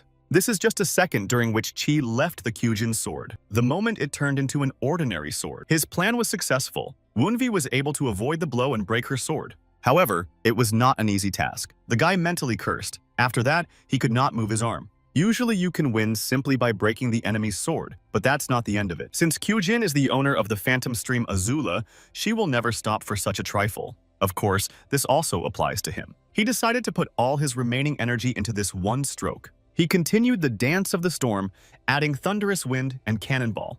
Kyujin laughed and happily exclaimed that Wunhui was indeed the best. She answered with the Rising Dragon method, the strike of the Rising Dragon, and the waterfall falling from the cliff at sunrise. Tanta squeaked out that they were getting too carried away, and both of them could be seriously injured. They were ready to jump in to intervene, but they were instantly frozen in place. Someone had already intervened, and the whirlwind flew between the two opponents on the training ground. Having blocked their attacks, the man said that he believed that the two of them had already played enough. And then, he asked if they were going to meet the head of the clan in hospital beds. Kyujin immediately bowed her head and said that she welcomed the head of the Nine Dragons clan. The boy realized that this man was the head of the Nine Dragons and the father of Tan Wunvi, Tan Hosun. He also greeted the head of the Nine Dragon clan. The spirits began to whisper to the young man to be careful. The spirit said that he thought that after the fall of the storm, Tan Hosun had stopped improving, but he had become much stronger. Now he understood. Even if this organization was strong, they were still a special small unit of the Tang clan. He thought the squad leader would be as strong as an elder in the Heavenly Demon sect, but this man is so strong that he can't even guarantee a victory over him in his past life. Tan Hosun looked at Manhwa and asked if he was unhappy with something and had anything to say to him. The guy thought that he was staring so hard that the man noticed. So Wunvi replied that he just wondered what he was doing here. In response, Tan Hosun asked if there was a place in the Nine Dragons where he could not go. Wunvi replied that he was just worried that seeing his poor martial arts skills might offend him. The warriors were simply stunned by what Wunvi said to the head of the Nine Dragons clan, and everyone present was amazed that he dared to say anything to the head of the clan. Yuo Chang, like everyone else present, watched with bated breath, frightened, to see what would happen next. He could feel how shocked everyone was. Even his sister was too stunned. She whispered through gritted teeth that Wunvi had stopped. But he thought it was a pretty reasonable response to such a response to the head, especially from an illegitimate child who is essentially dust. However, after he saw Tan Wunvi's memoirs, he realized that Tan Hosun was a man with a capital M. Tan Hosun replied that he was right. He didn't feel anything watching his fight. Wunhui thought that these were words from his real father, but to his surprise, Tan Hosun said that he had heard that he had changed a bit anyway. On the move, Tan Hosun added that everything turned out to be even better than he expected. Already on the stairs in front of which Yuochin Tan Hosun stood with his head bowed, he said that he was also disappointed in someone else. As soon as he called out the names of Tan Gong, Zong, Tan Te, and Tan Jing, they instantly knelt before their master. He told them that they were too slow to react and ordered them to work on themselves. They unanimously replied that they would do so. Tan Hosun ordered them to disperse and take care of the rest. They again unanimously replied that they would do so.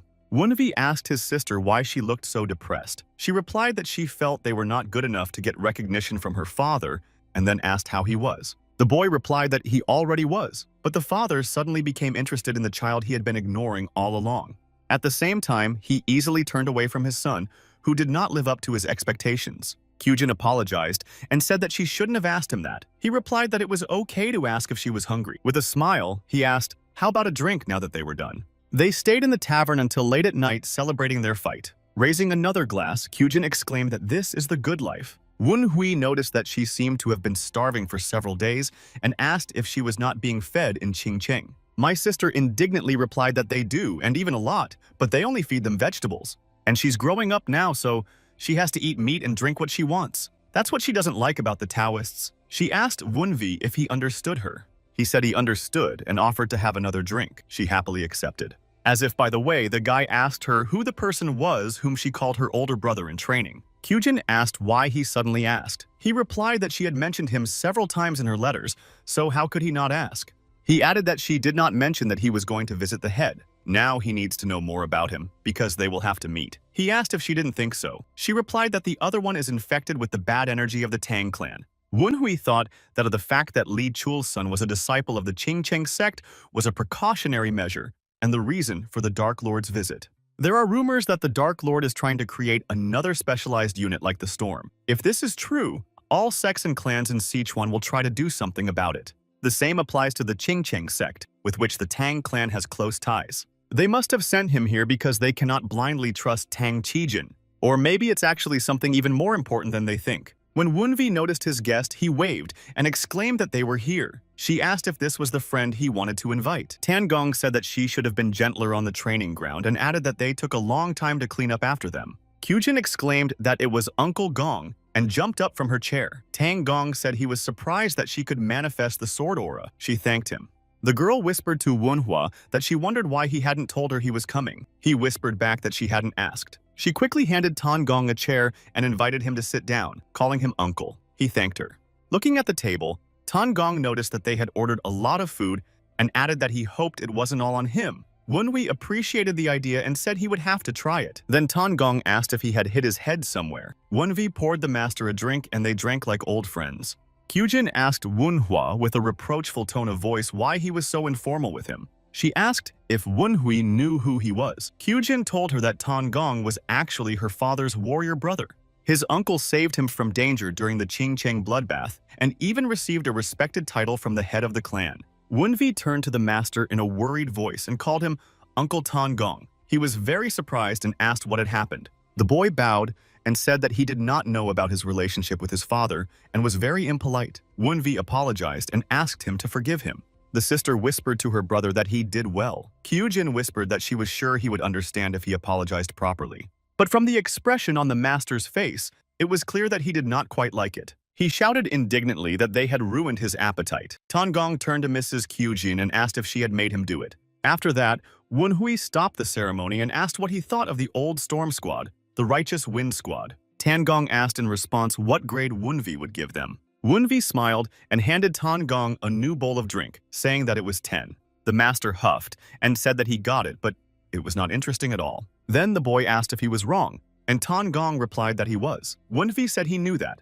Wunvi thought that through this fight he had attracted the attention of the old Storm Squad, Tan Kyujin, and Tan Hosun. Now there was another problem. It's not clear what Namgun Songin is going to do before the Dark Lord arrives.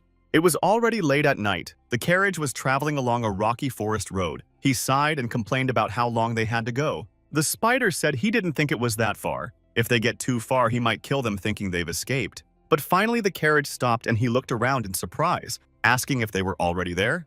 When the lady got out of the carriage, she said that they had come unannounced and wondered if the master of the temple would be there. When he heard about the temple, he realized that the sorcerer who poisoned the young Mr. Wunvi lived here. He noticed that there was a strong, dark energy around him. So who was he really? The gate opened, and she said that she was grateful for the arrival of Namgun's follower. She said that the temple master had told her to meet Ms. Namgun. She then asked how he knew she was coming and immediately added that his insight was amazing. Then she told him that he was waiting for the lady inside and invited him in. The spider saw that the lady met Jiangxi at the gate.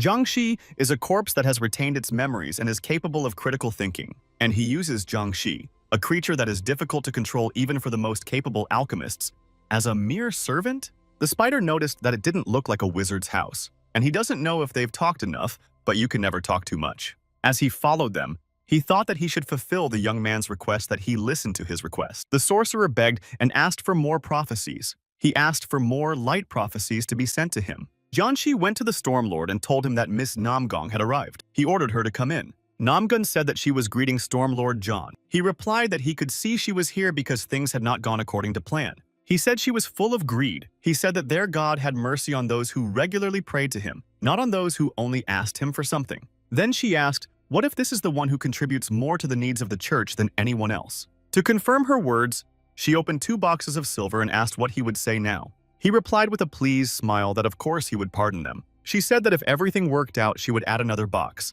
He replied that as expected from Mrs. Namgun, she knows how to get favor from their god. The sorcerer asked Mrs. Namgung how he could help her. Then she asked if he remembered the request she had made last time. He reminded her that she had asked to brainwash her concubine's child and said that everything was in order. Namgun said that the situation has changed and now something faster and more reliable is needed. She thought he was just a pawn to be used and discarded, but the thoughtfulness of his actions combined with Kyujin's would cause her many problems. Mrs. Namgun asked the sorcerer if he could turn that boy into Jianxi. The sorcerer laughed and said that it looked like she was seriously angry. When he rushed out of the room, he thought they were crazy freaks. He had to tell the young gentleman, if this bastard Stormlord is capable of creating Jiangxi, it will be difficult for the young master to deal with him right now. Behind the fence, the little scout was already waiting for the beasts transformed into Jiangxi. They can combine several species to create unique creatures. The very fact that a sorcerer can create Jiangxi beasts with such ease shows that this sorcerer is from the Black Bone Ghost Valley. A faction of the Maoshan sect has evolved into the Heavenly Demon Cult. With a huff, the sorcerer said that it seemed she was being followed. She looked around and asked if she was being followed. He noticed that they have rather unusual ghosts. The patron behind the concubine's son may be more problematic than they thought. Taking his hint, she sighed and said she would add another box. The sorcerer laughed and said that was great. She said that since she had increased the payment, he should reveal the identity of the puppeteer and also turn the concubine's boyfriend into Jiangxi. He laughed and said that of course. But why should they look for his patron if he had kindly come to them? Ms. Namgun noticed an entity appearing behind her. He asked if his master had called him. The sorcerer told him to capture the escaped ghost and find the sorcerer behind it. He immediately replied that it would be done and immediately went to fulfill his master's order. The warrior thought it was strange that Jiangxi's beasts hadn't caught him yet. He must be pretty fast. While running away from the Jiangxi beasts, the spider thought that he felt an extremely unpleasant energy. Trying to escape from the beasts with his last strength, the spider shouted for the young man to save himself. They were talking in the training room of the White Pavilion. Wen Hui asked if she really wasn't going. She said the weather was nice and she would go when she sobered up a bit. He thought that Tang Yuochang, who had suffered a severe defeat, and Namgun Sanan, whose plans had come to an end, would not hesitate to take revenge on him from that moment on. And Tang Kyujin also knows this. Wunvi asked her not to disturb him then. She replied that of course and added that he could practice and not worry about her. Duke said that for someone from the Qingcheng sect, she certainly had a good character. Another added that a person with such a character could be the child of Tang Hosun and a girl from the Namgong family. The guy told them to shut up if they didn't want to turn into magic pills. Clutching the stick in his hand, Wunvi hummed thoughtfully. The spirits asked him if he had a problem. He replied that something had changed in him after his battles today. Previously, when he used martial arts, there was a delay between his thoughts and actions, something like a malfunctioning mechanism. In his opinion, the reason was that he was still new to martial arts. Even if there is a slight delay now, he can definitely feel it decreasing. The spirit told him that he was a senior mentor in the heavenly demonic cult. He asked if he could examine his body. Wunvi replied that if so, he could examine him. The spirit immediately began to circle around the boy. Soon the spirit asked if he had ever heard of accumulated services. Wunvi asked if it was not accumulated energy. The spirit replied that they were different. Usually, increasing inner energy implies a habitual workout, but the enlightenment influence of the family's admiration for the one who trains mainly depends on them. It will grow as you gain merit. The guy clarified that, in other words, accumulated merit depends on reputation. The spirit confirmed that even when using techniques that absorb the internal energy of others, it does not actually increase the internal energy that much. Although Wunhvi is a special case and has no clear research, he believes that the merit of Tong Wunhvi's body accumulated over 17 years of life, and the new merit he has accumulated are very different, and perhaps the delay he feels is the result of this. In his opinion, the very fact that the delay has been reduced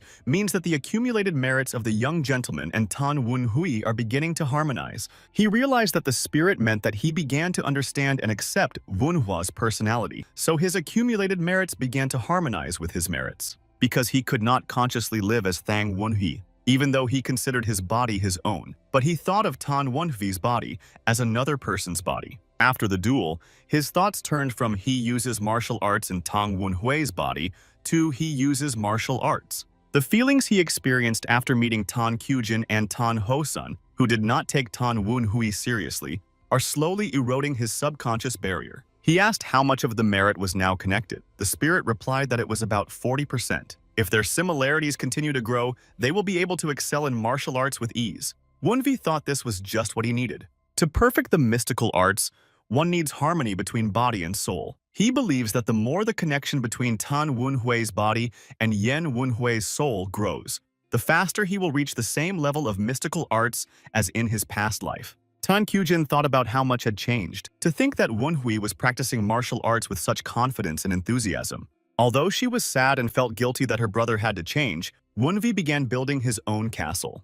And from now on, its walls will only grow upward. But Mom will not wait until Wunvi Castle is completed. Her inner voice told her something was coming. Kyujin thought it was just as she had guessed. A strange fog began to gather around the training ground, which Wunvi also noticed. The spirits also noticed the fog and asked Wunhua about it. He confirmed that it was a ghostly fog. He already knew from the style of Kinavari poison making that they were using ghostly sorcery, and it looks like they're finally hooked. He added that now they would see what kind of fish it was. So the trail led him here. According to the Lord's assumption, the patron behind the concubine's son uses a special kind of ghostly magic. Such a person is most likely using a unique magic tool. And since the trail ends here, it means that the sorcerer is somewhere nearby. He laughed and added that he couldn't wait. He noticed that the fog had risen quite high. Phantom fog has the ability to block consciousness.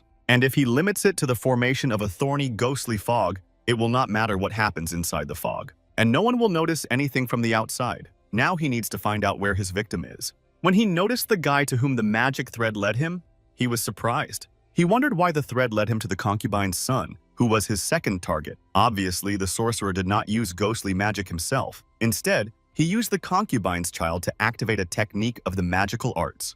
Wunhui asked what this fog was and added that he could not see anything. Jiangxi thought that the puppeteer was smarter than he thought. But since the concubine's child is also his target, if he attacks him, the puppeteer will certainly show up. In any case, he won't be able to feel anything around him because of the ghostly fog. If the boy stands still, he will turn him into Jiangxi, even if he keeps all his limbs. Kyujin went up to the training ground and entered the fog. He saw that they were not alone. She laughed wildly and quickly approached the swordsman to attack him. The girl grabbed him and dragged him across the playground, shouting that he was caught. Wunvi looked around and noticed that it was a big fish after all. Who would have thought they would send the fatal swordsman and Gudiao here? The spirit said they were definitely from the Phantom Black Bone Valley, but this guy looks like a third-ranked fatal swordsman at least. The spirit asked if everything was going according to plan. Wunhui replied that a Taoist from the Qingcheng sect would hardly lose to a Jiangxi of the same rank. But the problem is that this Jiangxi was sent by Samgong Sanan.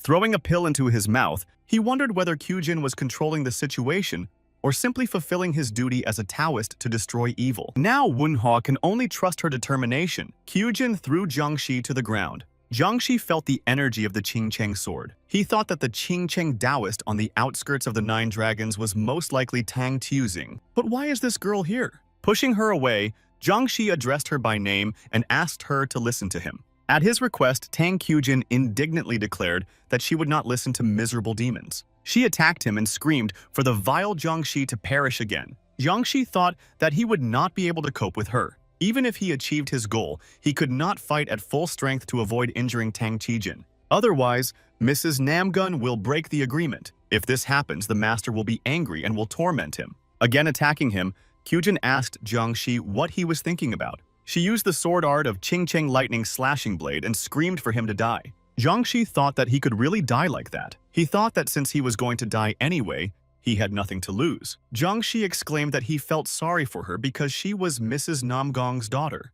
Tearing the bandages off her hands, Jiangxi said that it was her fault for not listening to him. When he got rid of his spell bandages, he used the technique of ghostly transformation. Seeing how many times he had grown, Kyujin cursed. This transformation was unexpected for her. The girl held back the blow of the fatal swordsman with the Ching Cheng sword. Jiangxi shouted that if she backed down, she would not be hurt at all, and it would be easier for both of them. After all, his mission was at Mrs. Namgun's request. She mentally ordered herself not to hesitate. She already knew what her mother had planned.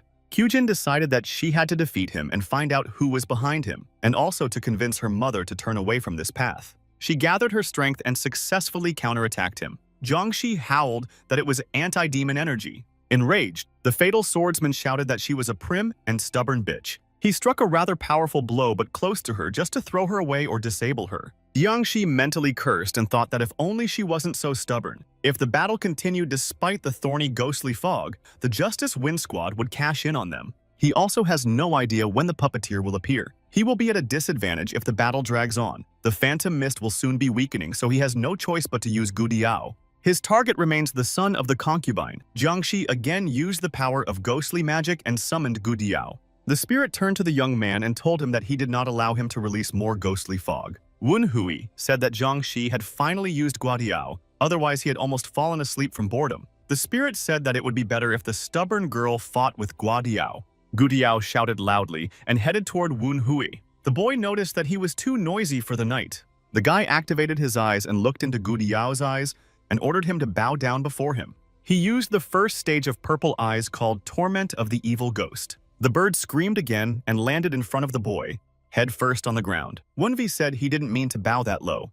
The spirit said it was amazing. Gu Diao did not even bend his neck. Then another man said that he thought Gu Diao had a strong body above all. Returning to Wenvi, the spirit said that a lot of resources and time must have been spent on creating this guy. They just had to attack Mr. Wenvi. The boy replied that it was not even his ability, but he was so excited. Wenvi ordered Gu Diao to raise his bird's head, and he immediately complied. The guy told Gu Diao that he was giving him two options to choose from. First, he would fight Jiangxi, and then he said with a sly smile that the second option was to fight him. Gu Diao's choice was obvious. He quickly bounced off the guy and flew to Jiangxi. Fending off Gu Diao's attacks, he asked why he was attacking him. Had he taken control of him? Jiangxi thought that the puppeteer's ability was enough to take control of Gu Diao, and even more dangerously, it means that the enemy is somewhere nearby. Suddenly, he heard a familiar laugh. Kyujin swung her sword and said that it was beckoning him to cut him down. He howled loudly when she cut off his arm. Jiangxi thought that he was now without his left arm, so he needed to pull himself together. But suddenly he wondered why she just cut off his left arm. Then Jiangxi asked Kyujin what it meant. After all, she could have killed him with such an attack. He added that she should not tell him that she decided to retreat because of Ms. Namgun. Kyujin replied that, of course not. She said that she planned to tear him apart so that he would repent of his mistakes. With a smile, she said that this was the only way to save his soul. Jiangxi thought she was crazy. Is this how Taoists behave when they try to help others? While he was talking to Kyujin, Gu Diao attacked him again and clawed at his face. He shouted in anger that Gu Diao was a brainless bird. Kyujin thought she didn't know why the Jiangxi beast that released the ghostly mist was behaving like that around Wen Hui. But she needs to get rid of the remnants of the ghostly fog. She decided to use the style of hermetism. In this style, she attacked him with the crushing stroke of evil destruction. Jiangxi noticed that the ghostly transformation technique was dissipating. He realized that it wasn't attacking him, but dispersing the ghostly fog. And if the magic dissipates, he needs to find a way to escape from here while there are still remnants of the ghostly fog. Gathering the strength he had in his right hand, he slammed it into the ground, creating a powerful blast wave. And while this distracted Kyujin's attention, he rushed in the opposite direction in an attempt to escape. But his path of retreat was blocked by Gu Diao, who was following Wunhua's order. Kyujin noticed that light began to emanate from the arm she had cut off and realized that it was explosive energy. A moment later, a strong explosion occurred and covered the girl. Kyujin used the energy of her sword to protect herself from the explosion. This explosion helped Jiangxi gain a few seconds to get the amulet to escape. Kyujin was not going to retreat and was already flying at Jiangxi with her sword. The blade of her sword was already quite close to Jiaxi's face when he crushed the magic ball, and her sword pierced only the dark haze left behind by Jiangxi after the transfer. With a sigh, she said disappointedly that Jiangxi had escaped and everything was going according to his plan.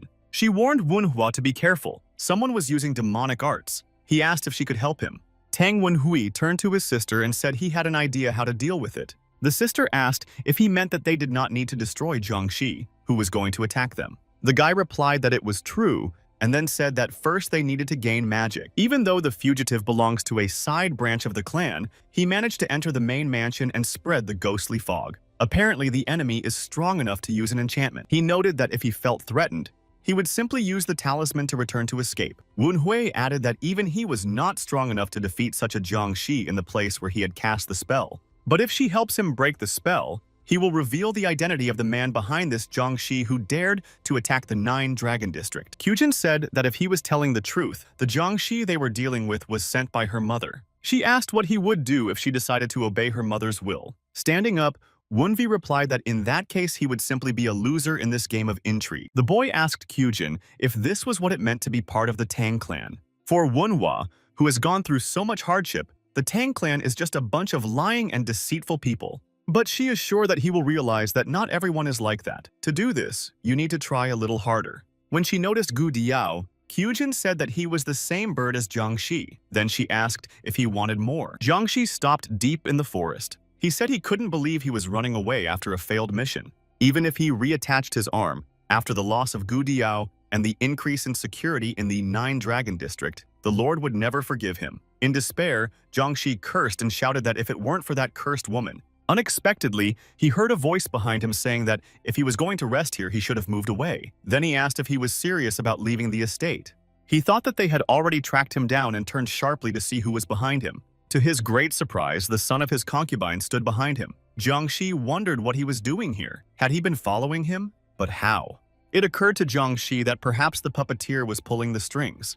They could track down the source of the Thorny Ghost Mist spell if they could get Gu Diao under control. Thinking that it didn't matter, he decided that this was his chance. If he catches him, he will be able to determine the puppeteer's identity and bring Gu Diao back. He saw a ghostly energy behind the boy and decided that the patron saint had put some kind of wandering ghost to him. But he was interested in the shape of this ghost. It looked familiar to him. Wunhui said that he knew that Namgong Sanyan was completely desperate, but he could not even think that someone from the Namgong clan was an ally of the Blackbone Ghost Valley. Puzzled by the fact that the boy knew this, Jiangxi asked how he knew this information. The guy said that who knows. Wunvi began to be enveloped by some black energy. Then Jiangxi's bewilderment grew even greater. He asked what was happening to him. He was surprised that the boy appeared in front of him in the battle clothes of an evil ghost. Wunhui remarked that if Jiangxi knew about the evil ghost's battle clothes, he must be one of the old-timers. 10 years ago, everyone in the Blackbone Ghost Valley knew about it. It was a sorcerous weapon used by the young celestial demon Yan Wunhui whenever he wreaked havoc.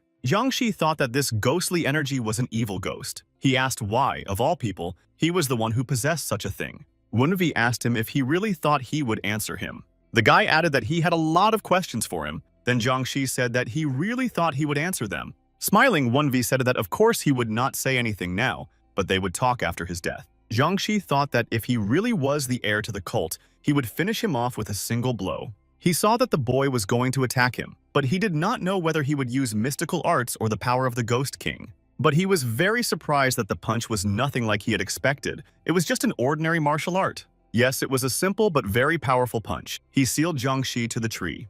As Jiangxi moved away from the blow, he thought that it was a secret art of the 9 Dragons lineage, the Dance of the Storm. It was strange that the enemy was using martial arts instead of mystical ones. Then he laughed and shouted that he was not the heir to the cult. After all, the heir of a cult cannot use martial arts, and he is a monster capable of destroying a fatal swordsman like him with one finger. He shouted that he did not know where he had seen the abilities of the cult's heir and learned to imitate them. He was unable to finish his thought because of Wunvi's new attack, but this attack was already mystical. Jiangxi exclaimed that these were single intertwined chains. He knew that this weapon was created by the heir to the clan. The guy sniffed in disappointment and said that he had missed by a little bit. He thought that this was really the heir to the cult, but then how does he use martial arts? And how is he still alive? As if reading his thoughts, Wunvi said that this was puzzling. Isn't he a person he knows or not? He asked him if he had time to think about such things. He thought the boy was right. If he keeps dragging Manhwa away, the Wind of Justice squad or a bitch who screams like a horse will come to help. And as long as he knows their identities, he will not be able to escape. We need to somehow silence him. But what if the scoundrel is really the heir to the cult? Wunhui asked Jiangxi if he still hadn't moved. Then he asked if it was possible to promote someone to the rank of fatal swordsman these days. He clarified that he meant that looking at the way he drags Gu Diao everywhere with him, one can conclude that he could not have handled even one person. Jiangxi was outraged by this boy's statement and did not hide his anger. Then Wunvi asked if maybe he should go back. He needed some information, but a guy like him was unlikely to be trusted with it.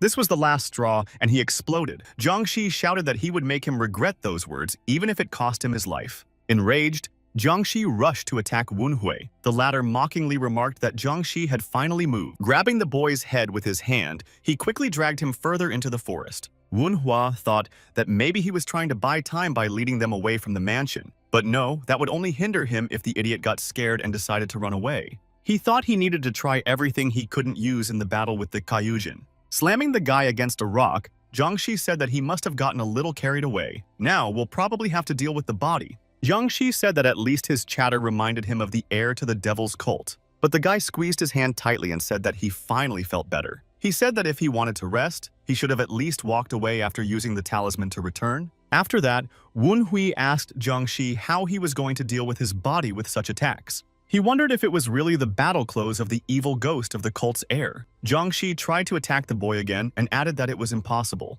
He struck the guy again and again, but they could not penetrate his clothes. Jiangxi thought that he had strengthened his attacks by downloading the demonic essence, but they still had no effect on him. The guy said that even turning him into a corpse with such attacks would take years. These words made Jiangxi even more angry, and he shouted that he was a fucking asshole. With all the strength he had, Jiangxi tried once again to break through the boy's defense. Wunvi said that the test of combat clothing for resistance was completed and intercepted his fist. Clenching his fist, the guy said that now it was time to test it in action. With these words, he struck Jiangxi, and he immediately howled in pain. The blow was strong enough to throw Jiangxi several dozen meters away. He thought that this blow confirmed his opinion. The boy is weaker than him. His attacks do not inflict fatal wounds on him. Jiangxi decided that he could defeat him when the evil ghost's clothes fell off and the mystical energy was exhausted. Wunvi asked what that laughter was about. Is he laughing because his attacks are weaker than he expected? The boy asked if he hoped to defeat the yogi when the battle clothes dissipated. The guy turned to him and told him to listen. He came to him knowing that Jiangxi was from the White Bone Ghost Valley. He asked him if he really thought he was not ready for this.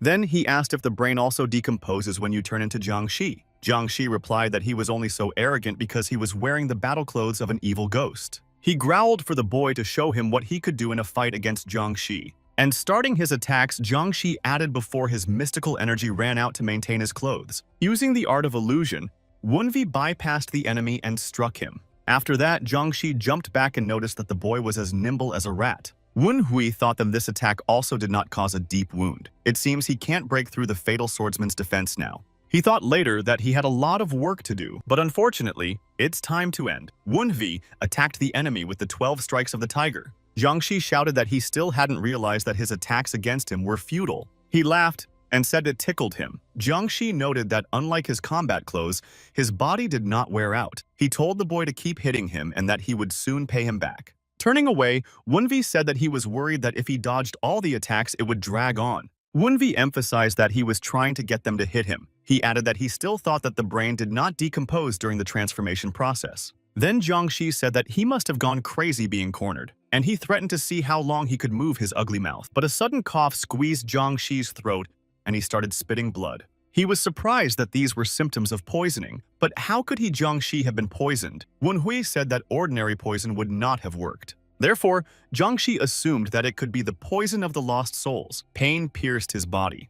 The guy said that because he was taking all the blows with his naked body, He made sure to hit every part of it, and he added that he wanted him to enjoy it. Yangshi shouted that the devilish lost souls dared to eat his body and tried to drive them away. It was a real torture of Jiangxi's body by the lost souls, and he could not do anything about it.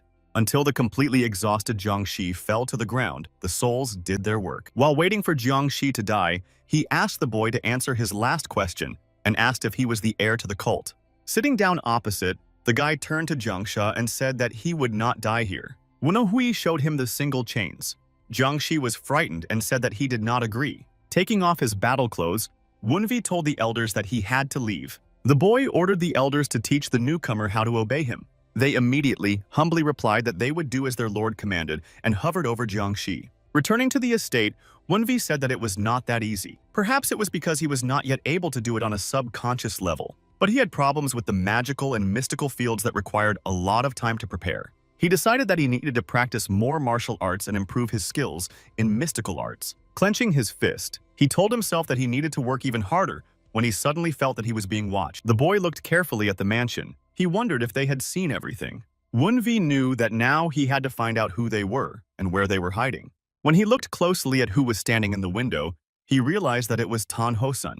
He said that even taking into account the fact that the most terrible man of the Tang clan, the man really did not move even though he saw everything. Hopefully, Wenhui said that maybe because of the distance he could not see what he was doing, but he definitely understood who he was fighting. The boy noticed that Tan Ho-sun was very arrogant. Kyujin ran out to meet him, waving her arms. Wenhui was surprised to see his sister travel all this way.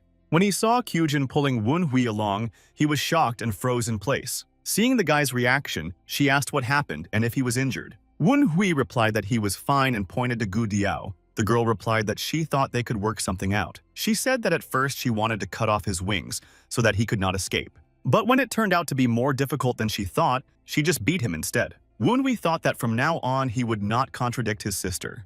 The boy sighed and said that he had missed Jiangxi. He said that she had given him an opportunity and he had failed and asked his sister to forgive him. She told him not to worry about it. After all, he was safe and that was the main thing. She said she could beat this Gu Diao until they found out where they were hiding. Gu Diao managed to break free of Kyujin's grasp and immediately ducked behind Wenhua's back. She was surprised that he could still move. The bird was screaming and tearfully asking for help from the boy, complaining about Kyujin's beatings. Sitting down across from me, he said that it would be very difficult to sneak Jiangxi of his size into the house unnoticed. Then Gu Diao soared above the ground and shone with a mystical purple light. A few seconds before, the big Gu Diao had turned into a small bird. Wenhui was amazed and asked the bird if he knew how to use the mystical arts. The guy told Kyujin that he would keep him in the white pavilion, and then he noticed that she was probably tired and suggested that she get some rest. Kyujin replied that he was right and that the intruder was over, so she would leave. She turned and walked back to the mansion. As soon as she returned, the friendly smile disappeared from her face. Kyujin was plagued by suspicion.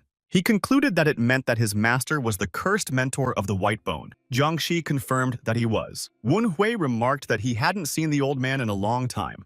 Jiangxi said that he must have known its owner. He quickly corrected himself, saying that he meant the White Bone Master. Wenhui replied that he knew him a little. The guy remembered that this old man had taught him the fatal art and he had mastered it in just a month. In any case, in addition to him, there is also a merchant from Blue Bone, Terror from Red Bone, and the Unbreakable from Green Bone. The four from the Black Bone Valley are not far from the Nine Dragon District and are up to something. Wenhui thought that the four elders from the Black Bone Ghost Valley were near the Nine Dragon District, and there was only one reason why they would be curious at such a time as this: the Dark Lord's grand meeting. Tong Mangyu, the Dark Lord, and one of the 10 great martial artists, has led a new special unit. According to the divine cult, they cannot simply watch the Sichuan defense strengthen. Usually they send traders into the group or try to reduce its numbers. But they wouldn't need the elders from the Blackbone Ghost Valley if they just wanted to weaken the Zazen. Especially considering that Namgun Sanin, the Lady of the Nine Dragons, also belongs to the Namgun clan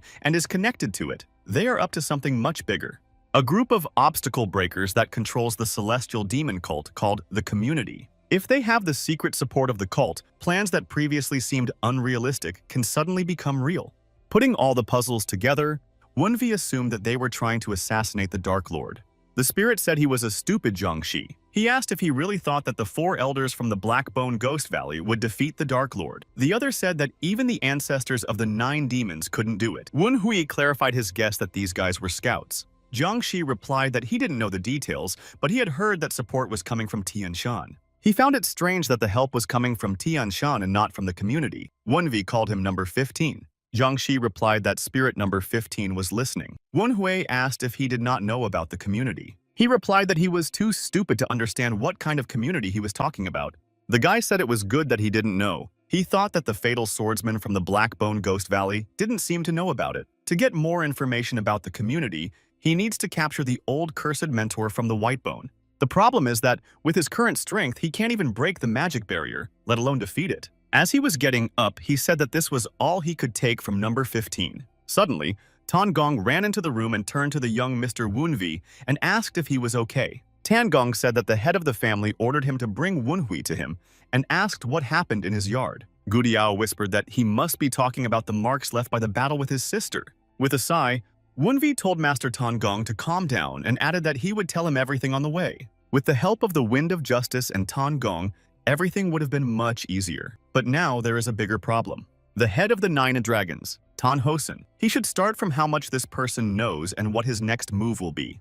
The guy greeted me properly. He bowed his head and said that Tang Wenhui from the White Pavilion was greeting the clan head. Tan Hosen asked him why he greeted him as the head of the clan. He said that he understood why he kept his distance in public places as a training ground, but he spoke formally and in private. Wenhui replied that it had been a long time since they had spoken in private and immediately asked for forgiveness. In Tan Gong's reaction, one could read the question of whether Wenhua had gone mad. They had tried so hard to win his favor, and he had personally decided to ruin it? In response, Wenvi whispered that this was his master's way of praising him. The master asked how he could joke about such things. Wenvi told him to just keep watching. He told Tang Hosen that if he wanted to reward him for defeating the enemy who had entered the 9 Dragons Pavilion, shouldn't it be considered a public matter? The boy thought that Tan Hosen had not called him to talk to him like a father and son. They are both checking how much each knows about the situation. Tan Hosen said that he probably understood why he called him.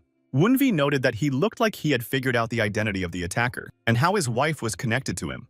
Tan Hosen said that this was primarily due to the arrival of the clan patriarch. Wenvi thought that, as expected, he knew about the assassination plan. The head said that judging by his reaction, he probably already realized it. He said that he had heard that the boy had changed, but it was too much. He noted that his inner energy, his ingenuity, his vision of the situation is not a level that can be reached in a few years. Tan Hosen said he was waiting for his opportunity in this deep pit. With a smile, he added that to think that he had deceived him for so long and declared that his vileness was indeed befitting of the Tang clan. The boy bowed and said he was grateful for his praise. He knew it sounded like an insult, but in fact it was the best compliment you could get in the Tang clan. When Wenhui thanked him, Tan Hosen told him not to cross the border. The boy asked what he meant by the border. Tan Hosen replied that he would not interfere in his and Sanen's quarrels, but he should not touch those behind it. Wenvi thought that he was letting his son fight his wife to the death, but he wanted to leave the divine cult. What was the snake up to? Wenvi said he understood. The guy thought it would be difficult to strike the white bone at once. Tan Hosen said that he had said everything he wanted to say so that the boy could go back to his place. But Wenvi said that before he left, he had to reward him for defeating the offender. Tan Hosen asked if he wanted a reward. He added that since he was trying so hard to ask for it, it was obvious that it was something he could not get on his own. And then he ordered him to say what he wanted. Wenvi said that he wanted to train in the terrible forest. He thought that in the special environment of the terrible forest, which is teeming with poisonous insects and mystical beasts, he would have a way to quickly restore his mystical power to the level of his previous life. The head was surprised to hear about the terrible forest. He said that only the clan patriarch could give him permission. Tan Hosen said that he could only ask him when he met him, but he could not promise anything. Wenvi said he understood. The head thought it was out of the question now. He put his hand under his clothes and pulled out something. After handing Wenhua a butterfly, Tan Hosen asked if he would like to try to take it instead. Tan Gong's reaction indicated that this butterfly was quite valuable. Seeing his reaction, Tan Hosen ordered Tan Gong to calm down. Wenvi did not understand what was happening. Perhaps it was such a rare artifact that even the master was confused. The guy thought that to him, the butterfly looked like a simple decoration. Tan Hosen asked Wenhua what he might not like, but the boy replied that he did not. So he had to figure out how to take the butterfly away. The energy around Tan Hosen makes it difficult to get close to it. This means that he wants him to take it in another way. Then Wenhua mentally ordered ghost number 15 to take him. He told his master that it would be done and went to pick up the butterfly. It seemed as if the butterfly flew off Tan Hosen's hand and headed for Manhwa. In a moment, the red butterfly was in Manhwa's hands, who had no idea what it was. After that, Tan Ho-sun said that he now belonged to Tan Manhwa and turned to leave. Tan Ho-sun called out to Tan Gong to come with him. He was still shocked by what had happened. Wunvi stared at the trail of his master for a few minutes without understanding anything. Wunvi began to look at the butterfly on his finger and asked out loud what it was. The spirit said it looked like an expensive piece of jewelry. Another added that knowing these people, it could be a concealed weapon. Angry, Wunvi squeaked that who was asking them at all and ordered them to leave. The spirits immediately rushed to fulfill their master's will and flew away from him. Tan Gong asked the head if he was sure about it. After all, this artifact was very valuable to him. He replied that he used to be, but 20 years had passed since the Storm Squad had disintegrated, and the Nine Dragons clan had been founded. The main thing is that Wun Hui said he wanted to inherit the legacy of the Storm Squad. Then Tang Gong said that this was why he had given the blood butterfly to the young master Wunhua. He thought that Tang Ho-sun must still be regretting not achieving the goals he had set for himself with the Storm Squad. Tan Ho-sun said that he showed this artifact to his other children as well, but neither Kyujin nor Yuo Chang were interested in it. The head noted that Wunvi had somehow managed to get hold of the blood butterfly. It was as if the Storm Squad itself wanted him to take it. He emphasized that if he did, then perhaps the boy is able to unravel the secrets of the blood butterfly. Listening to the spirits tell him everything they heard about the conversation between Tan Gong and Tan Ho-sun, Wunhui asked if he had said exactly what he had said. Wunvi asked if the head had told him what it was. The spirit replied that he had not, but judging by their conversation, it was something very valuable. One of the spirits approached the heir to the cult and said that this so-called artifact absorbs a large amount of spiritual energy every time it moves. From the looks of it, it could be a demonic instrument. He was surprised that it could be a demonic instrument. He told the spirit to move away so that he could look at it. Looking at the butterfly, Wunvi said that after all, this object is from the Tang clan, so spiritual energy cannot be its main feature. It can't absorb that much spiritual energy. He still could not understand the value of the red butterfly and what secret it hides. Wunvi tried to wake up the artifact with mystical energy, but it did not work. He yelled at him to stop resisting because he was making him look bad. No matter how hard the boy tried, it didn't work out. The butterfly did not give in to Wunhua. In the morning, Wunvi woke up with a heavy head. With a sigh, he said that he was so upset about the blood butterfly that he couldn't sleep properly. Stretching his neck, the guy said he would probably deal with it later. Though if the cursed white dice master finds out about yesterday's failed attack, he will definitely make a move. Recalling what Tan Ho-sun had said not to cross the border, he thought about it. Tan Ho-sun's warning forbade him to act recklessly. While pouring tea, he thought that there was no way to disrupt the enemy's plans without fear of Tan Ho-sun's interference. He did not think that such an opportunity would appear immediately. He might have to wait. His thoughts were interrupted by Gu Diao's cry, who jumped out from under the table to remind him of himself. Thinking of him, something came to him. But Gu Diao may be strong, but he's not strong enough to fight several fatal swordsmen.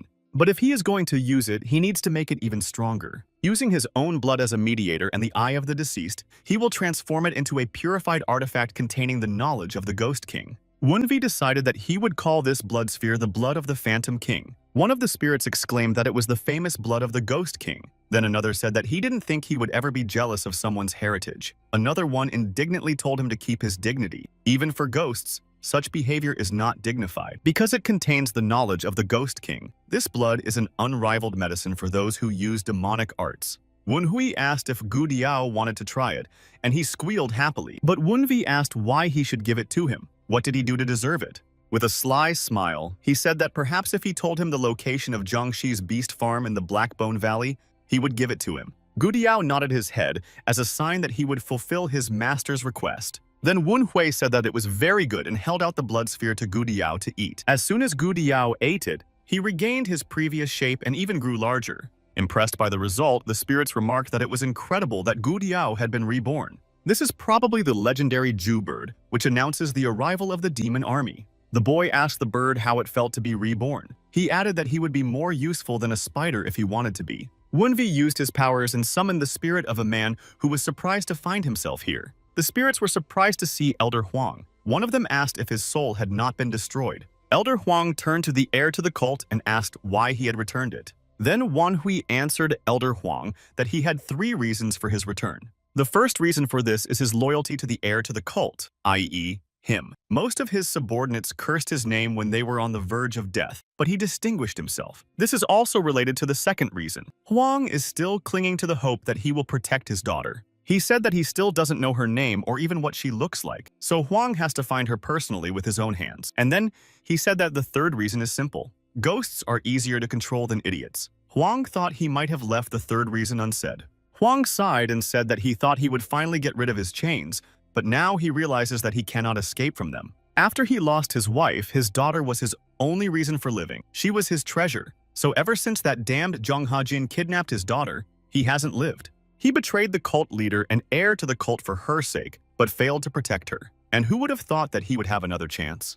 Elder Huang said that he swore his allegiance to him and would devote his soul to serving him. His fate is in the hands of the cult's heir apparent, and he will undoubtedly follow his orders. Wunvi asked him if he had kept his memories. He also asked if he remembered where the farm was. He replied that if he gave the order, he would fly there right away and tear them apart with his new claws and beak. Then the guy replied that it was fine, and ordered him to destroy the farm and show the traders the superiority of the divine cult.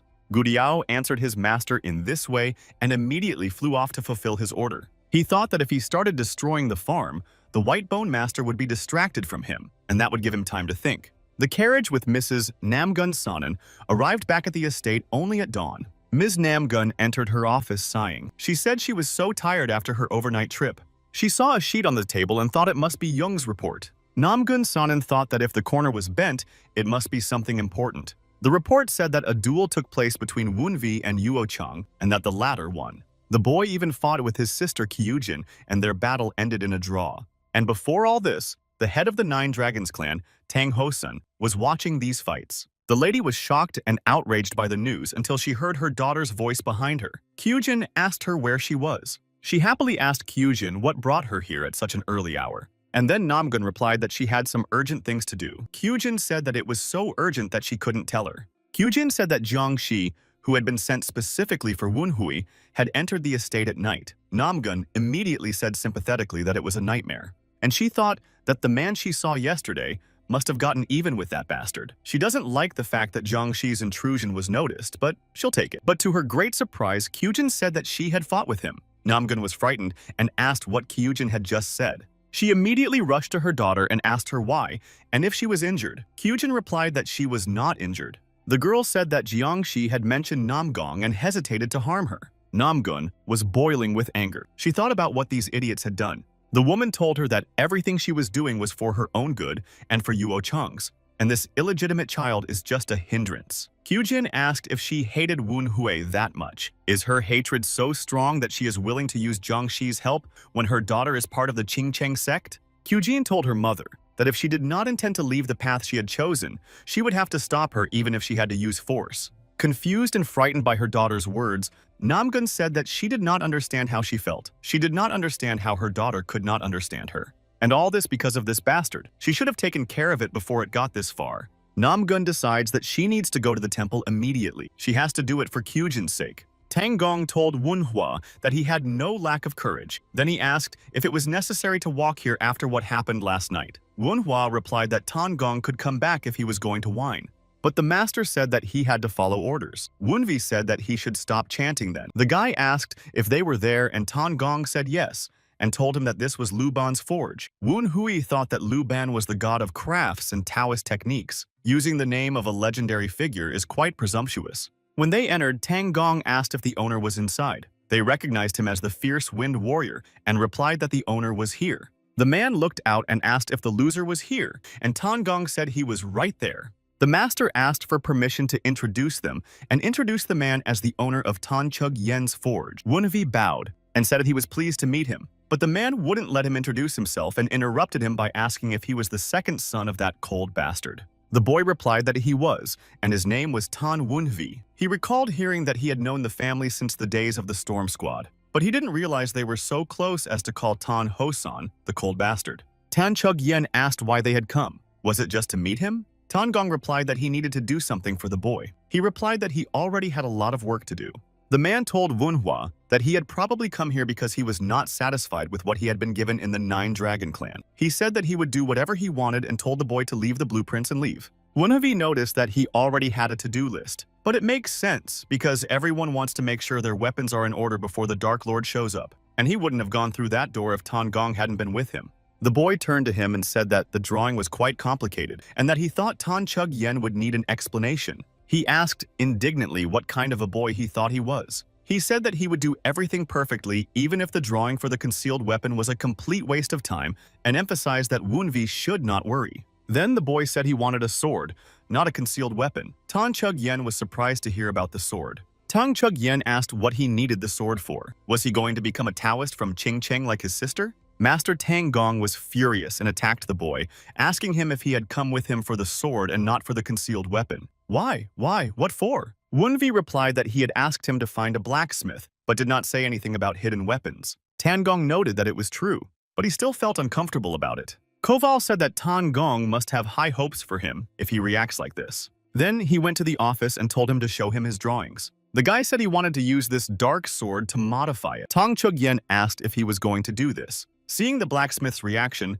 Tan Gong asked what it was. When he looked at Wunvi's drawings, he was surprised to see that it was not a metal fan. Looking at the drawing carefully, the blacksmith denied Tang Gong's remarks and said that it was definitely a sword. Wunvi noted that the blacksmith was quite professional because he immediately understood the intentions of the drawing. The blacksmith gasped with delight and said that it was an interesting and even intricate weapon. Wunvi said that he was very grateful for such words. Frowning, Tan Chug-yen said that he did not need his sycophancy and ordered him to tell him more about this strange sword. The guy began to tell me that he wanted this part to look like this and asked, "What about gunpowder?" The blacksmith replied that it would compromise its durability. One of the spirits asked if the young master understood this as well. The other told him that he did not understand what they were talking about.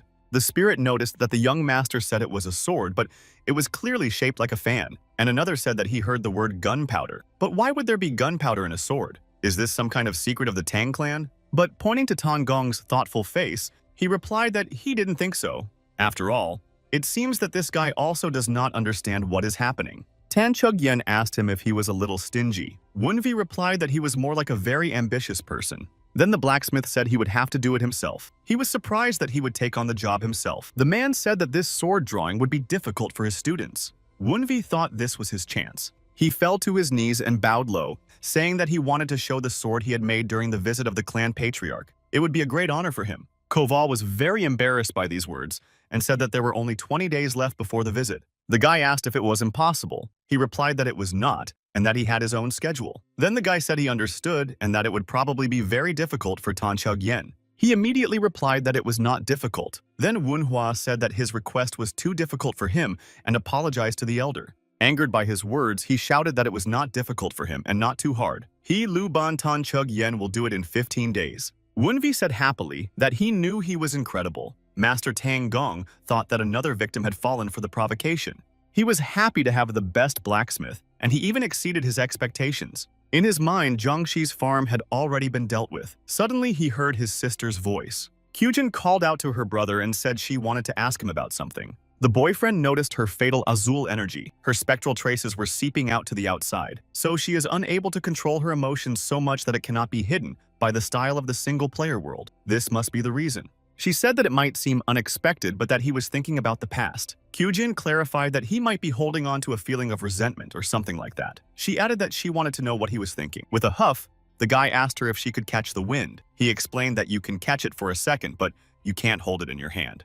The guy said that if she could stop him, he would no longer be the wind. He asked me what the importance of the past was. There are many things he wants and needs to do now. Wunvi said that the future is more important to him. Kyujin said she understood. That was the future. She thanked Manhwa and said that she made the decision because of him. She said she had to do a few things and would be away for a while. Immediately after these words, Kyujin quickly ran off somewhere. Wunhui was left alone. The spirit noticed that such a good girl was angry. Her fatal energy came from the style of the solitary world. Wunvi said that enough chatter was enough and ordered the spirits to follow her. He thought that if Kyujin was so excited, she must have had a fight with Namgun Songyun. And he does not think that this woman will just sit back after a quarrel with her daughter. The guy thought that it was best to get ready to meet the guest. That same evening, the clan leader was informed that Tan Wunvi was asking for a meeting. Master Tang Gong was surprised that young Master Wunvi had come to visit the head. Without taking his eyes off the papers, Tan Hosun told the servant to tell the boy to come in and wait. Tan Gong quietly asked Manhwa what he was doing here. He whispered back that he wanted to pay tribute to his father as his son.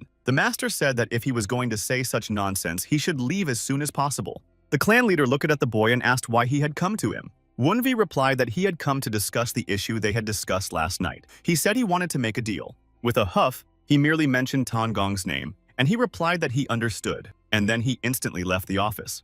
Tang Hosun said that by interfering in this issue again, he risks hindering the progress of the Tang clan's plans. After that, he said that he hoped that Manhwa had a good reason for this. He thought he had realized this on the training ground, but this was not the kind of energy a clan leader should have. Wunhui thought that he had said something about the plans of the Tang clan, so they were planning something. The guy said that of course they were. Then Tan Hosun said that if he wanted to make a deal, they both should benefit and asked what he could offer him.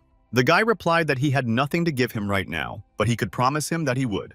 The head asked what kind of promise. Wunhui replied that he promised to protect his older sister, Tang Kyujin.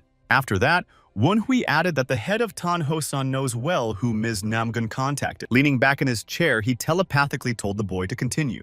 Wunvi was surprised that he had switched to sound telepathy, so there were still people here after all. Wunhui also replied telepathically that if the connection between the lady and the demonic cult was revealed, Tang Kyujin and Tang Yuochang would not be able to escape the consequences. They will be called the children of spies of a demonic cult, and he understands perfectly well how the children of a demonic cult spy will be treated in Jianghu. The guy emphasized that Tang Kyujin and Tang Yuochang would never be able to enter Jianghu. The head said that he was the Tang Hosun man who led the Fierce Wind Squad as the advance party to stop the demonic leader. Who would dare to label his children like that? Wunvi replied that of course they would not say this in front of him. But the world is not that simple, so he will try to make sure that Tang Kyujin is not stigmatized. Tan Hosun said that they would leave aside how he was going to fulfill his promise and asked what Wunvi wanted in return. Then Wunvi said that since his involvement would not be small, he wanted to take part in his plans. The leader asked him if he considered himself capable enough to be included in the clan's plans.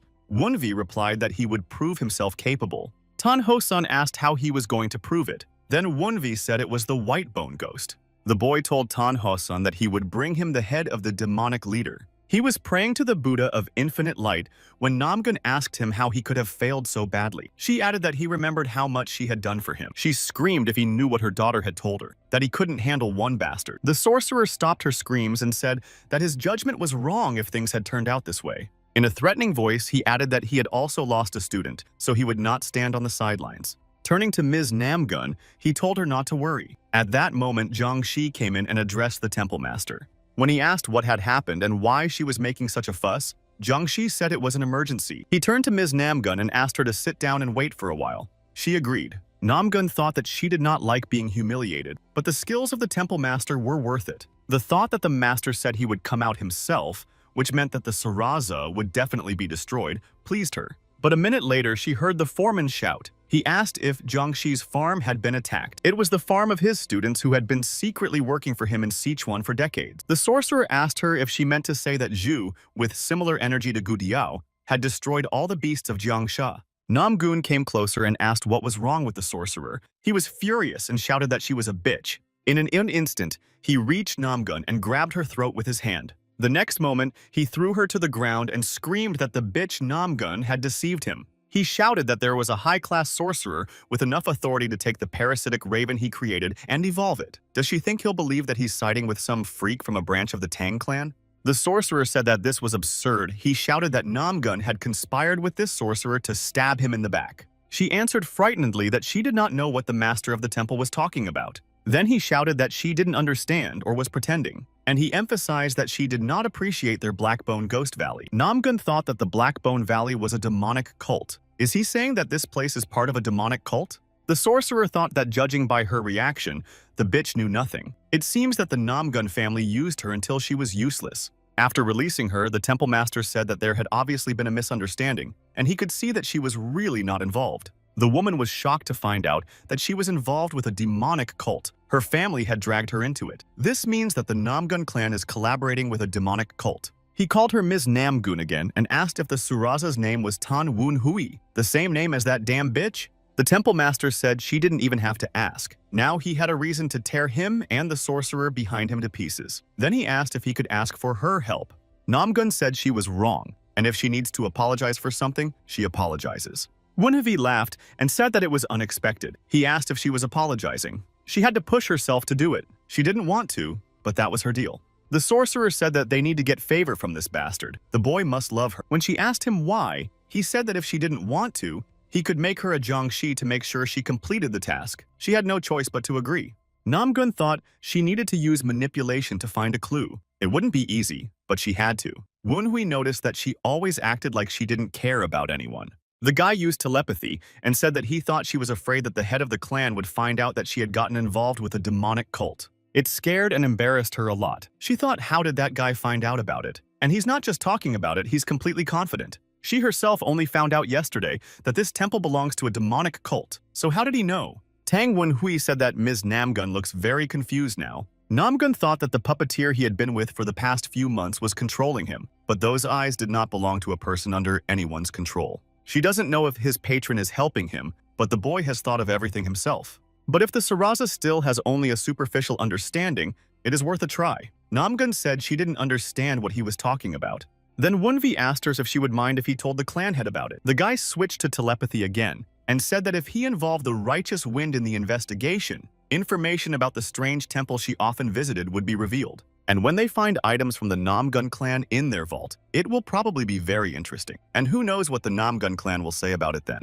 Namgun knew that they would make her a scapegoat. She thought they would claim they didn't know she was involved with the cult and humiliate her. That is exactly what the Namgun clan would do. She said that she was the wife of the head of a branch of the Nine Dragons clan, and that it was impossible that she could be so easily disposed of. Wunhui said that she didn't even believe it herself. It seems she can't be honest with herself. She looked up and asked him what he wanted from her. Smiling, Wunvi told Namgun that he was a rather greedy guy. Over the next week, Namgun Sanin wore various jewelry to him, a wild silkworm robe, and other expensive items. Trying to find these rare items, Namgun Sani did not have time to think about anything else. Wunvi said that this was to be expected from the famous Namgun clan. They have a fortune. The spirit noticed that Wunvi was amazing. He was wearing real treasures. One of the spirits said that he was sure that Namgun Sangyong was already broke. Another added that she should be for what she had planned with the cult's heir. Then Wunvi remarked that who can say? The guy said that all the things on it are useful, but this is the most important thing of all.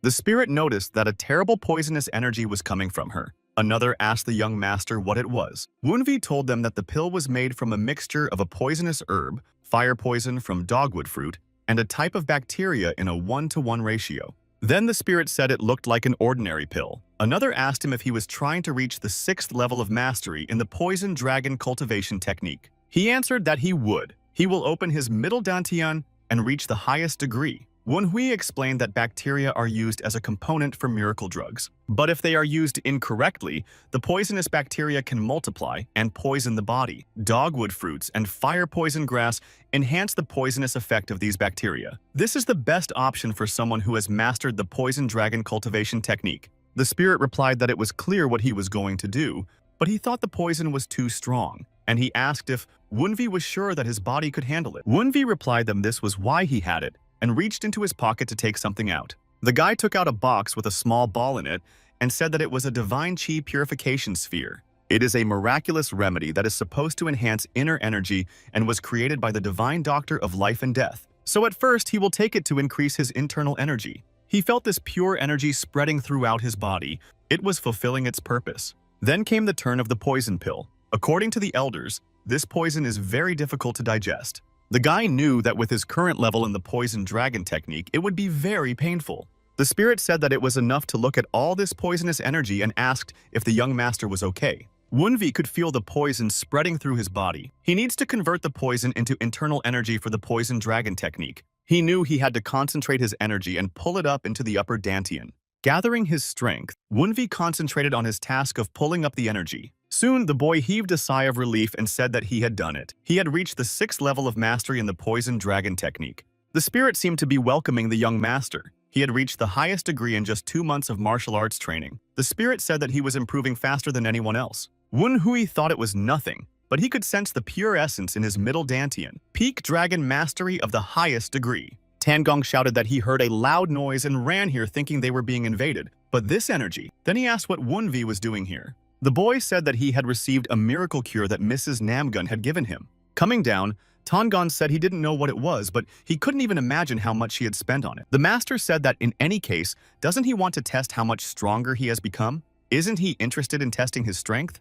Preparing for the fight, the boy replied that he was a really good teacher. Wunvi said that in that case he would give it his all and launched an attack. Tang Gong noticed that Wunvi was already using internal energy on his weapon and added that the boy was a talent. The guy attacked Tang Gong, but the latter blocked his punch and said that it was a hard one. After that, the master told him to try to repel it and went to attack Wunvi. Wunvi thought that now he could see his movements. He can also control his body much more freely. So this is what it is like to be at this level of martial arts. Now he can see what the master saw. And if it can use internal energy to control weapons, it can do a lot. The master shouted for him to wait. He asked Manhwa if he wanted to use the 12 strikes of the fierce tiger with the spear. But the guy didn't even think about stopping, and he realized his plan. Tan Gong deflected these blows as well. Then he said that now he would really have to put in the effort in their duels. Wunvi reminded him that he had already said he would make him work until he was exhausted. While resting after training, Tan Gong told Manhwa that there was a rumor going around. Manhwa asked what the rumor was.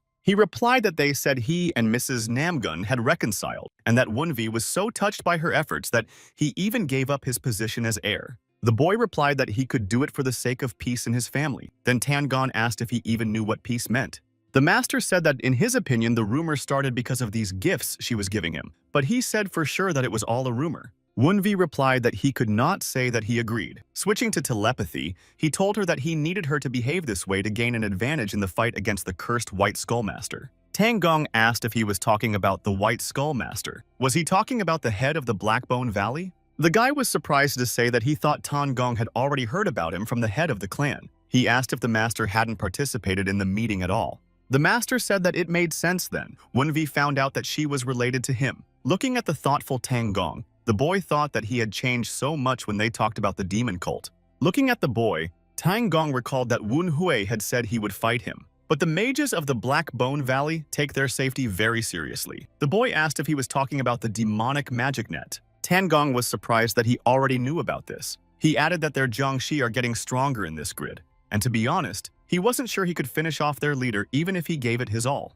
Wunvi said that he knows it would be a serious failure on their part if he simply staged a conflict. According to Spirit number 15, the forces in the temple now include 4 fatal swordsmen and a Jiangshi whose skills are comparable to a fatal swordsman. He had heard that the cursed master of the White Skull had reached a higher level of combat after his death. In his opinion, the community helped him. When Tan Gong asked him what he was going to do, Wunvi replied that he had a plan and had almost finished preparing it. Namgun Sanan fell to her knees in front of Manhwa and asked him to help her. The guy asked why she came to him in the middle of the night to ask for help. He added that some people thought he wanted to kill her. Wunhui said that it seemed that the Namgun clan and the temple were both persecuting her. She replied that she was and added that he knew the situation she was in. She said that the temple master promised to turn her into Jiangshi if she did not lead him to the sorcerer who supported him. He said that in that case she would face a terrible fate. Namgun promised that she would do whatever Wunvi told her to do. Then Wunvi asked if she could give up her ambitions for the position of heir that she had been working so hard to secure for them. Clutching the dress tightly in her hand, Namgun agreed. She said she would persuade Tang Kyujin and Tang Yuochang to leave her. Bowing to the floor, she said that if he wanted, she would make sure he did not see her again and asked him to help her again. The guy said he would help, but then she would have to do everything he said. Namgun replied that she would do everything to get rid of this demon. Wunvi replied that he needed to make some preparations first. He thought that this was finally the last stage of preparation for defeating the cursed master of the White Skull. In the forge, I could hear the master grumbling. He said that he obviously had a problem. Tan Chug Yen said that he didn't look at the sword closely enough because he was too engrossed in the drawing, but it will take at least 2 weeks to put this sword in order. It's a demonic weapon made of black steel filled with demonic chi. Does the boy want him to make a sword out of it? The master sighed and said that the boy was very cunning and managed to deceive him. Now he will have to work without sleep for 2 weeks. His students don't have that level of skill. He added with a sigh that he didn't have a third arm either. I should tell him it would take longer. A familiar voice behind him said that he never thought he would get to this point. Turning around, Tan Chug Yen was shocked to see a man quietly entering his room and asking what the hell he was doing here. The Dark Lord Tan Munhyuk asked why he was angry because they hadn't seen each other for a long time and added that it upset him. Tan Chug Yen shouted back that he should be in the 9 Dragons. He asked what he was doing here alone. Tan Munchuk replied that of course he had sneaked out. Then the master squeaked out that he was a burden to the others. When Tan Munchuk saw the drawings and the sword, he asked what it was and who had ordered it. The master replied that it was Tan Hosan's child. The Dark Lord was surprised to hear this. He said that although he had heard her called a genius, she was still young. The master interrupted him and said that it was not her, but that he was carrying a second child. Tang Mengyu asked him if he meant Wunvi, and the master confirmed. Then he said that he had heard that he had a weak spirit and even weaker talents. The master said that he was surprised and added that the boy was a real fox. Tan Chug Yen said that the guy wants to use one weapon to switch between two techniques, and also use concealed weapons if the enemy increases the distance. The Dark Lord smiled and said that this was a typical weapon of the Tang clan. The master said he could make the weapon on time if that was all, but there's more. Pointing to an old sword, he told him to look at this material. The guy wants him to make a sword out of it. It is a demonic weapon made of black steel. He said that the boy said he was studying witchcraft to use the cursed poison. Then the Dark Lord repeated with interest that he wanted to use the cursed poison on a sword and asked what else. Tan Chug Yen said that this bastard was a student of that lazy man. Tan Mungyuk asked if he meant Tan Gong. Then he asked if he had taken on an apprentice. The master confirmed and added that he had somehow convinced the boy to imitate the dance of the storm. This means that the boy wants not just weapons, but also the ability to use the storm and the cursed spell. And he asked if he now realized what kind of fruit the boy was. A sly smile appeared on the Dark Lord's face and he replied that he understood. Tan Munyuk reminded him that he had said that he did not have time to fulfill the order on time. The foreman confirmed and asked what he had in mind. Then the Dark Lord said he was curious how the boy would use this little toy. Namgun Sanan said that the preparations were completed as he had requested. Seeing no one else, she asked if it would be just the two of them. Wunvi replied that the master would be here soon. He was finishing up some work. At the same moment, Tan Gong appeared, and Wunvi noticed that he was easy to remember. Tan Gong asked if they really needed to leave at such an awkward moment. The guy replied that now was the best time. Master Tang Gong said that he had gotten rid of Mu Yong as Wunvi and asked for it. Wunvi replied that he was a good man. When Namgun asked why, Wunvi replied that Mu Yong was a spy for both the Namgun clan and the temple. The woman squeaked out that she understood. She added that the Namgun should hide their spies better. She thought she was hiding Mu Yong, but he already knew everything and more. He has everyone wrapped around his finger. Tan Gong asked if there were only 3 of them. Wunvi replied that it was only 3 for now. The guy handed the mask to Tan Gong, and he asked if they needed to put it on. Wunvi, wearing a mask, replied that of course, otherwise they would be recognized there for sure. When they put on their masks, Wunvi said they could go now. On the way, he noticed that the fog had become thicker, which meant they had entered their territory. Number 15 used telepathy to ask his master if he could feel it. The latter said. The spirit said that they could hide in a ghostly fog, but he could see them perfectly thanks to the eye of the deceased. All these beasts are Jiangxi's. He thinks they have strengthened their guard because of the raid on the farm. Besides, it's not a lie that the cursed White Bone Master was able to reach a higher level of martial arts, and it's much better than the magic he used before. Suddenly, Wunhavi felt something and listened to his senses. It was some kind of magic flow. He mentally told the spirit number 15 to show up. He appeared and said that number 15 was already here. Wunvi asked him if the master of the White Bone had taken his spell book. The spirit replied that he did not know all the details, but he had heard that much had been lost when the 12 black spectra passed through his old pavilion. The other spirits immediately attacked him, saying that these fools were Jiangxi, and how dare they. The young master was angry and cursed. He thought that everything would be lost with the art of the flame of burning souls. It looks like something remained from when he organized the texts of the Phantom King. Using magic against an enemy who already knows how it works is like trying to open a door with a key inside. You need to be careful what spells to use until he has reworked the techniques of the Ghost King. The carriage stopped right in front of the gate to the temple.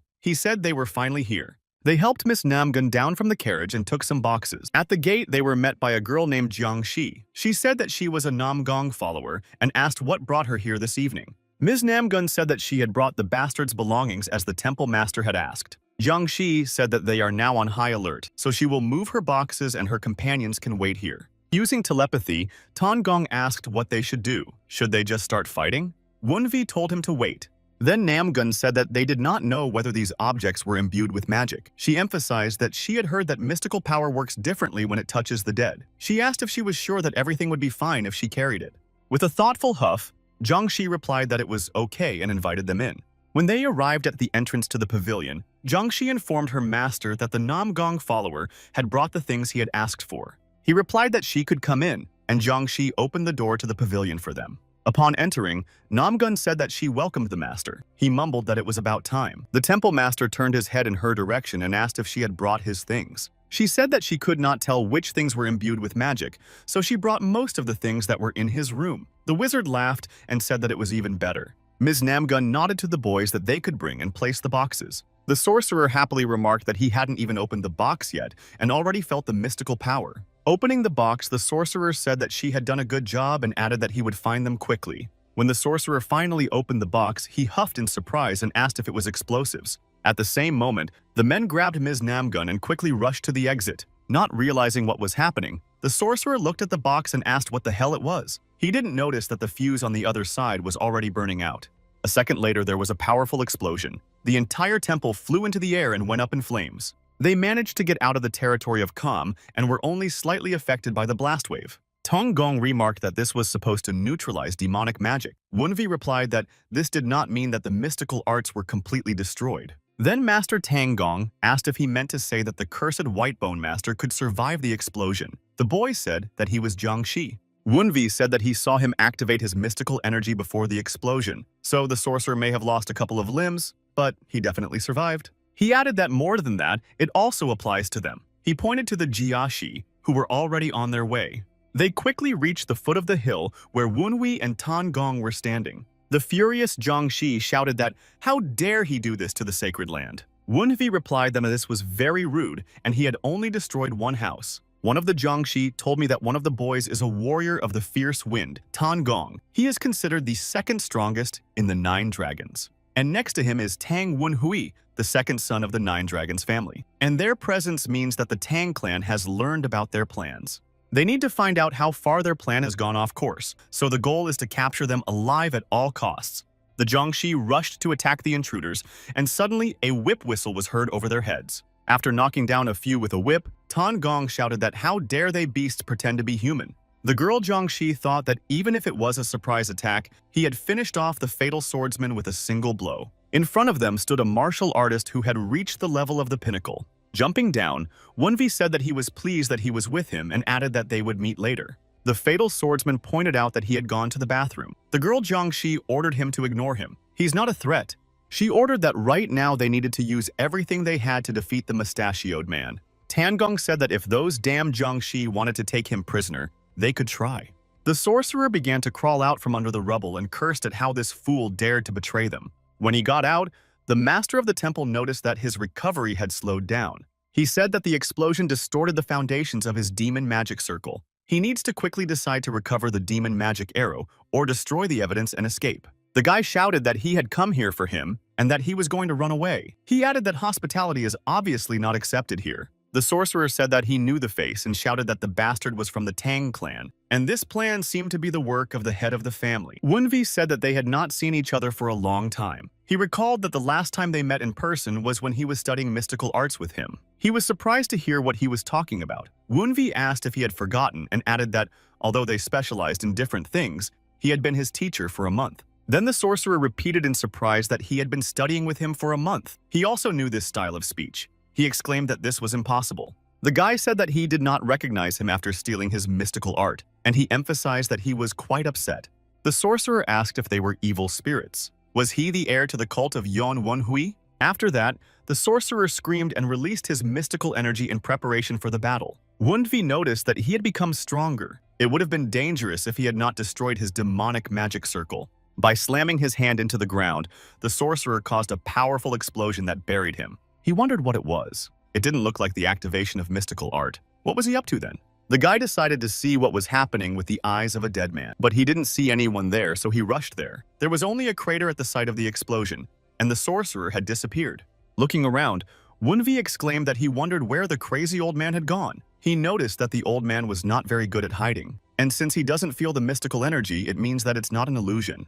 The spirit addressed the heir to the cult and pointed out that the master of the white bone was over there. Wunvi asked what the sorcerer was doing there, and the spirit replied that it seemed to have escaped. He snorted and said he didn't know whether to call him a coward or praise him for making the right choice. Smiling, the guy added that of all the directions he could have run away, the sorcerer was clearly out of luck. The sorcerer could not calm down about the heir to the cult. Why the hell was he still alive? He said it was not that important. Since he had him, he had a way to get rid of him. That's the kind of scumbag he is, Yen Wenhui. The sorcerer decided that he needed to retreat and gather his strength. Suddenly, the sorcerer felt the anti-demonic energy very close and looked down to see Tang Qijin.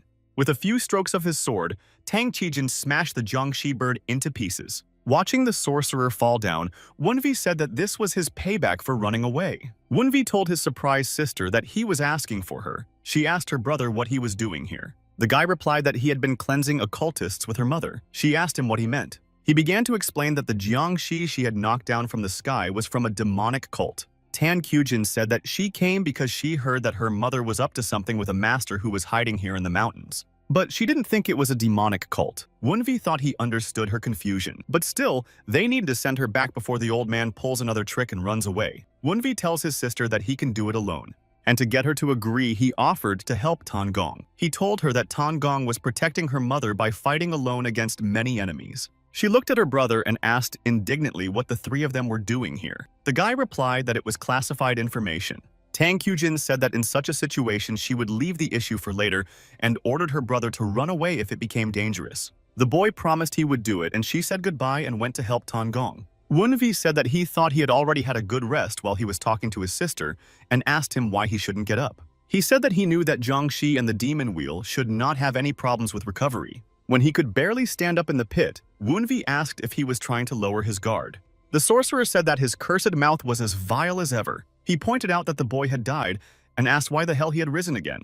Wunvi replied that he knew it was hard to believe. After all, eternity and reincarnation are the dream of every sorcerer. And then he asked if this was enough proof. Seeing that the boy was enveloped in dark energy, the sorcerer exclaimed that it was the battle clothes of an evil ghost. The sorcerer was overwhelmed with anger and shouted that how could that bastard survive? Appearing before him as the heir to the cult, he told the old man that he needed to ask him something. As Wunvi approached, he told him not to run away like a fool and suggested that they sort it out on the spot. But the sorcerer shouted back that his chatter was just as annoying, so he tore his mouth to pieces. At the sorcerer's command, Jiangshi's beasts, who were hiding in the forest, began to attack the boy from all sides. The guy quickly dealt with them using the art of the storm dance. The white pigtail master did not even realize how Wunvi's fist hit his jaw, as he was surprised by the boy's fighting skills. The sorcerer thought the guy was fast, but according to the information, he had not yet reached the peak level. So this bastard has increased his strength in such a short time, and now he's also using martial arts. Thinking that this could not be possible, the sorcerer attacked the boy with mystical energy. Wunvi asked the old man if he had any more tricks up his sleeve. He emphasized that if he ran out, it would be a great disappointment. He shouted at the boy to shut up and attacked him again with mystical energy. The boy asked the sorcerer if he would attack him again with the same attack. Wunvi thought that even if he was stupid, he could not possibly do it again. However, the white bone master muttered something and pointed his fist at the boy and gave the command to explode. Yangshi's beasts surrounded the boy and their bodies began to inflate and explode. Wunhui said that the burning of the bodies was too obvious and predictable. One by one, the bodies exploded, creating a veil that was supposed to trap Wunvi. The sorcerer cursed and said that he never thought he would have to waste his precious Jiangshi in this way. But this should give him enough time. Catching up with the white bone master, Wunvi asked where the old man was going. The boy attacked the sorcerer again and knocked him back with a single blow. The sorcerer thought that his formation of the mystical arts was broken, so he did not have time to use a more extensive technique. He is fully engaged in restoring his body. Wunvi said that he had stolen his scrolls of mystical arts and that this was all he was capable of. The white bone master screamed that it was all Wunhua's fault. He claimed that he had destroyed his demonic magic circle. He said it was true, but who would have thought that it would weaken him so much that he would run away like a coward, and that's sad. The guy said he thought he could do more when he got stronger, but he's pathetic. The sorcerer screamed and rushed to attack the boy. Wunvi thought that even with his provocations, that was all he could do. Thinking that there was nothing to see here, the boy intercepted the sorcerer's hands, not allowing him to hit him. Wunvi easily and quickly threw the old sorcerer over and slammed him to the ground. Watching him try to stand up, Wunhui noticed that Jiangshi of the demon wheel was quite strong and sturdy. Realizing that he could not win this battle, the sorcerer shouted that he was surrendering. He asked for mercy and promised to tell everything. The boy struck the white-bone sorcerer again and asked if he had dementia. He reminded him that he had single chains and asked why he should keep him alive. Wunvi offered to simplify things and meet after his death. The sorcerer shouted that he could not die like that, but the boy did fulfill his intention. Wunvi looked around and noticed that he was still hiding something. This is the art of restraining the soul. Then he said that it was not expected. Who would have thought that he was capable of such a thing? The spirit addressed the heir to the cult and said that this was a rather advanced mystical art. Another added that it was on a completely different level compared to the usual capabilities of the Blackbone Valley of Ghosts. Wunvi said that it was really too much even for him. He thought that the man must have connections to the association. He heard that someone had called the heir to the cult. It was the voice of a sorcerer. He told the heir to the cult that he was locked in the prison of his soul. The sorcerer said that he had cast this spell at the cost of his own life and that even he would not be able to get out. The sorcerer shouted that how dare he make him take such a radical step. Wunvi asked the sorcerer why he was so angry with him. The boy said that it was his own fault that he had no backup plans in case his protective demonic circle broke down. The sorcerer shouted at him to shut up. Wunvi told the spirits to watch him get angry. One of the spirits turned to him and said that maybe they should find a solution before making him angry. The master of the White Bone said that he would drown his soul in his own and steal everything he had, making it his own. The spirit exclaimed that the ground they were standing on had disappeared. It was hard to believe that his former master had mastered such a mystical art. He noticed that he was now in the middle of the ocean. This mystical art is so advanced that it can create a very realistic space. It will not be easy to find the gate of life. The guy thought that the question was whether he could understand its structure before he drowned. They may look the same, but he can determine the structure by observing the flow of mystical energy moving downstream. If that wave was previously called the Gate of Blockage, then this ocean stream is the Gate of Fencing. If he goes along the Gate of the Fence, he should reach the Gate of Peace where he can observe the entire structure of mystical art. But even here, he cannot see the Gate of Death or the Gate of Life. The old man used his life to cast this spell. Given his words and personality, as well as how much he values his life, the purpose of this spell is probably to take over his body. And if this is true, then the Gate of Death in this mystical art is its drowning. So the Gate of Life is his death in some other way. The guy stabbed himself right in the heart. The spirits immediately attacked the heir to the cult, asking what he was doing with himself. Wunvi told them not to fuss. Death by anything other than drowning is the Gate of Life of this spell. Clutching his heart in his hand, he asked the old man if he was right. The old man shouted that the boy was a cursed heir to a cult and a mad animal.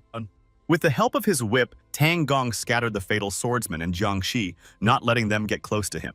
The fatal swordsman said that they would not be able to hold out long on their own. She said she knew, but she needed a gap to attack. Irritated by her powerlessness, Jiangxi asked how a person could be so strong. Tan Gong noted that before that, they had plenty of confidence. Putting the whip to work again, Tan Gong asked how long they were going to delay the inevitable. Jiangxi repelled his attack and shouted that she was different from the fatal swordsman. Accepting her challenge, Tan Gong asked what she would say about it. Master Tang Gong used the Cry of 100 Victories and the Weeping Flower. She thought that even she, the sole swordsman, could barely keep up. The other fatal swordsman can't take it anymore. At this rate, everyone will die at his hands. Jiangxi said she would sacrifice the three of them to destroy him. She ordered the fatal swordsmen to give their lives. The fateful swordsman could not but obey her order and intended to fulfill it. Tan Gong asked what was wrong with them. He noticed that they were acting strangely. The three fatal swordsmen rushed to attack Tang Gong, ignoring Tang Gong's whip. But the master just smiled and asked if they had decided to take him with a simultaneous attack. Tang Gong's whip cut down one of the three fatal swordsmen who attacked the master. While scattering the other two, Tan Gong noticed that he was in for a surprise. He cursed and thought, when did that shitty Jiangxi manage to get here? The master guessed that she was probably waiting for the moment when the fatal swordsman would block his view. Tan Gong realized that even if he tried to dodge, he would have to sacrifice his arm. Suddenly, a sword whistled between them and stopped Jiangxi's attack on Master Tang Gong. This sword was well known to the master. It also contained anti-demonic energy. It was clearly someone from Qingqing. It was Tang Qujin. Throwing her sword between them, she asked Master Tang Gong if he was okay. Jiangxi cursed. Tang Qujin's sword cut off her hand as she tried to strike. After dealing with the two fatal swordsmen, Tan Gong told Qujin that he was fine thanks to her. She realized that she too would be finished when she saw how quickly the master dealt with the swordsman. In a moment, it was Jiang Sha's turn, and Master Tan Gong handled her just as easily. Impressed, Qujin asked if he had destroyed them all. Tan Gong replied that he had, and added that each one had been successfully eliminated.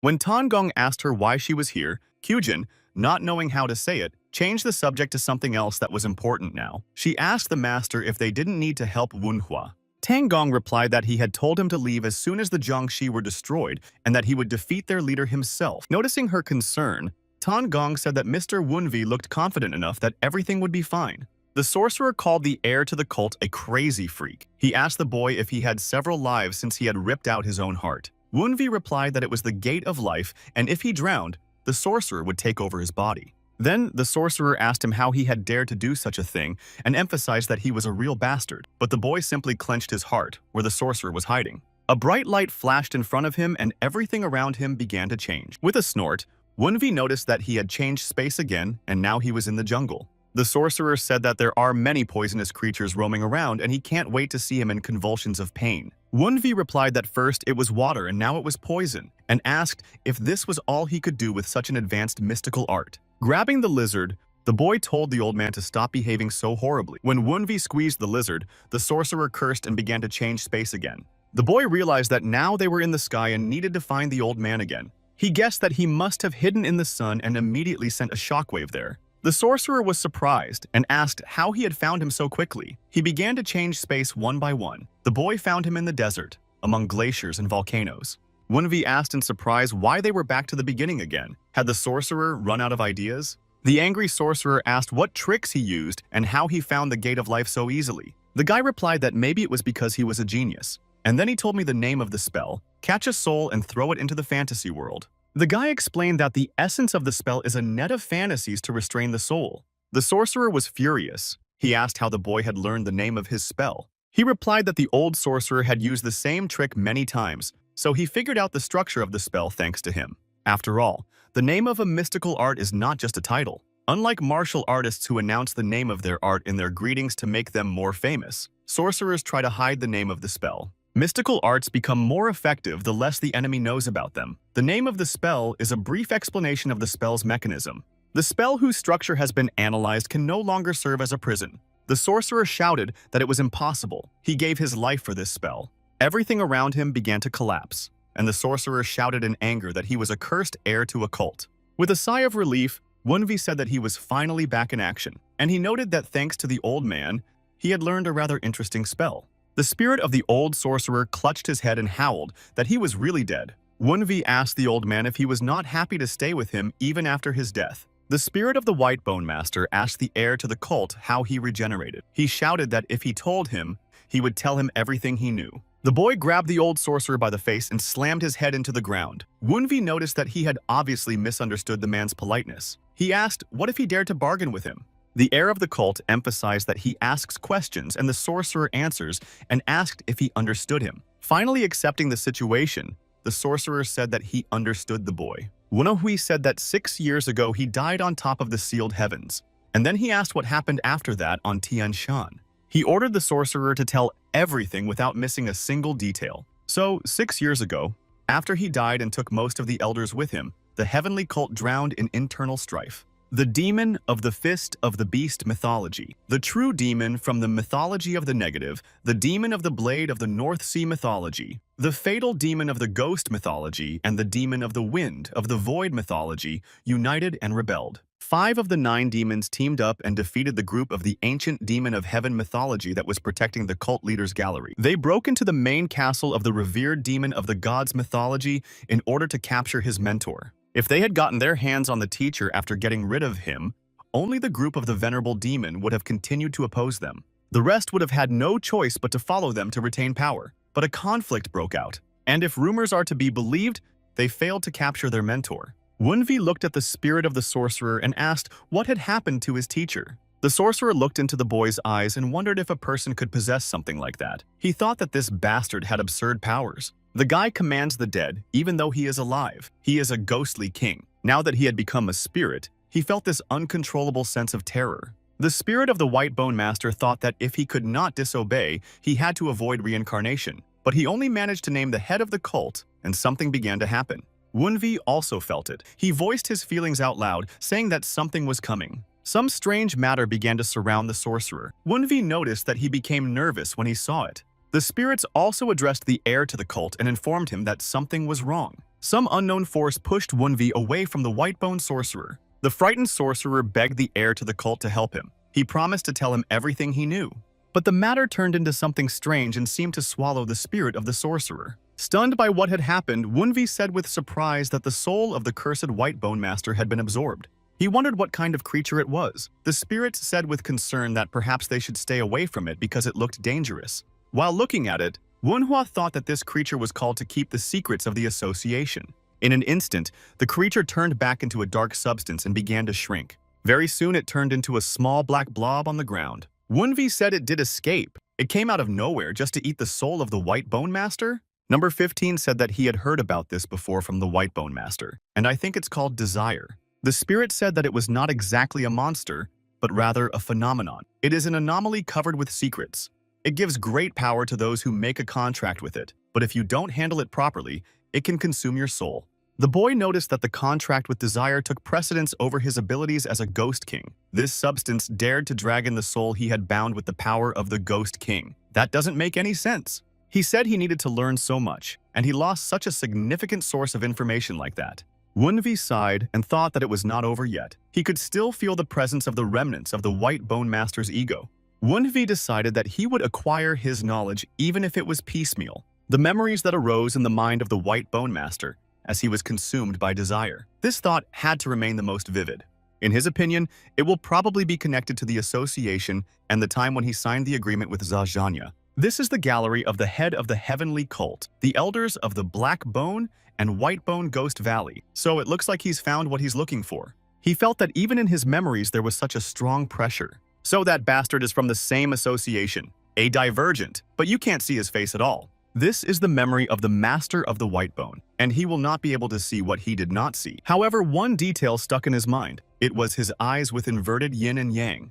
And that's all he can get from his residual memories. But the clue that can help him determine his opponent's abilities is already significant. And especially if these abilities are more significant than his chains of a ghostly king. So Wunvi said that there was nothing left to catch, and it was time to call it a day. While he was wandering through his memories, his hand began to be tightened by that unknown substance that began to crawl out of the fissure again. It was getting dangerous. While researching the memories of the White Bone Master, he was sensed by the Lord of Desire, and at this rate he might find out about its existence. But no, perhaps he is capable of worse. We have to get out of here. He barely managed to tear his hand away from that crack and free himself from the substance. The spirit asked if the heir to the cult was all right. After all, he broke out in a cold sweat in a second. He replied that everything was fine and ordered them not to fuss. Wunvi noted that he almost got caught, but received critical information. One of the spirits exclaimed that it was as expected from the heir to the cult. Unbelievable. Another added that he had extracted information about his enemy only from residual thoughts.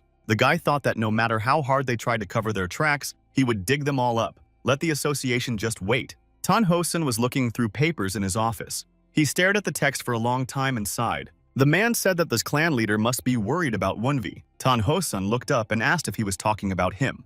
The advisor to the 9 dragons, Gui Juge Tang Gong, indicated that he had been unable to concentrate on his business since he learned that young Mr. Wunhui had taken Tang Gong and his wife outside their territory. The head of the clan sighed and noticed that the counselor looked quite agitated. He whispered that if Wunvi returned with the head of the White Bone Master, what could be more interesting than that? Then Tang Hosen asked Gui Juge Tang Gong if he sincerely believed that this was possible. When he asked, the counselor said quite seriously that he believed the guy was capable of it. So Tan Hosen asked the advisor why he thought so. He replied that the boy's recent achievements pointed to this. After 2 months of rumors that he had changed, Wunhui defeated Tang Yuochang. Then for a while he kept up a level playing field with a young lady named Tan Kyujin. And Tan Wunhui also won the victory over the uninvited guests, together with Tan Kyujin. And to top it all off, he brought his wife to her knees. The advisor added that he was also the reason why so many changes were made to his plan. This made it easier for him to follow the secret movements of the demonic cult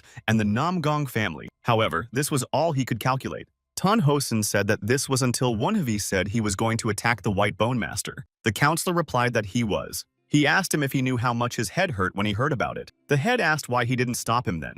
The advisor laughed and said that how could he? After all, so many interesting events were happening one after another. He added that he had just heard something interesting. The advisor asked if he knew where the clan leader was now. Tan Hosen asked again about the clan leader and asked how he was connected to all this. Then the counselor said that he was in Luban's forge right now. Tan Hosen was shocked by the news. Gui Jug said that the head of the clan works non-stop with a hammer.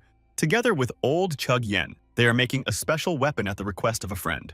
The counselor emphasized that he did not know the details, but young Mr. Wunhui had requested something that aroused the interest of Luban and the clan leader. He said that this was the reason he told him that young Mr. Wunvi might be able to bring the White Bone head with him. Tan Hosen said that there were more than enough reasons. Finally, the counselor said that perhaps they should think about the future. He asked if he could tell the young gentleman about their plan in its entirety, and if so, what part should be assigned to Wunvi, or they could leave him to his own devices. Tan Hosen said that he thought he was leaning toward leaving him in obscurity. The advisor said that he always achieves results better than they could have ever imagined. Then he told me that not long ago Tan Gong had told him something, that if he left things as they were, everything would come together by itself, that he would only hurt himself by trying to hold on to everything on his own. The advisor immediately remarked indignantly that it was a great rudeness to say such a thing to his master. With a laugh, the counselor said that in that case he would consider young Mr. Wunvi to be the master of the white bone. He added that he would adjust the plan accordingly. Tan Hosen told him to do so. They had been waiting for quite some time near the ruins of the fallen temple of the White Bone Master. Finally, Tang Gong noticed that young Mr. Wunvi was approaching them. Tan Gong said that the guy had been gone so long that he was thinking of saying goodbye to him. To which Wunvi replied rather confidently that he should have more faith in his student. The girl quickly ran to him. Kyujin asked if he was hurt and the boy said that he was fine. Noticing that the boy was holding something in his hands, Tan Gong asked him what it was. Wunvi raised it a little higher and announced that it was the head of the White Bone Master. Then Master Tang Gong shouted in fright and ordered me to take it away from him. He shouted that he had brought her here for what purpose? Does he want to stake her like the followers of a demonic cult do? Wunvi said that, of course. This is his merit and he wants to let people know about it. Angered by this statement, Tan Gong shouted that this would not happen. He emphasized that they were still a traditional sect and asked where the boy had gotten his ideas. Kyujin thought that Hui had really defeated the elder of the demonic cult. He wasn't that strong when they fought a few days ago. Now, the aura around him has strengthened overnight. His achievements in martial arts are impressive, but more importantly, he managed to get her mother involved. After all, she never expected to see them together. What was he thinking that led to this situation?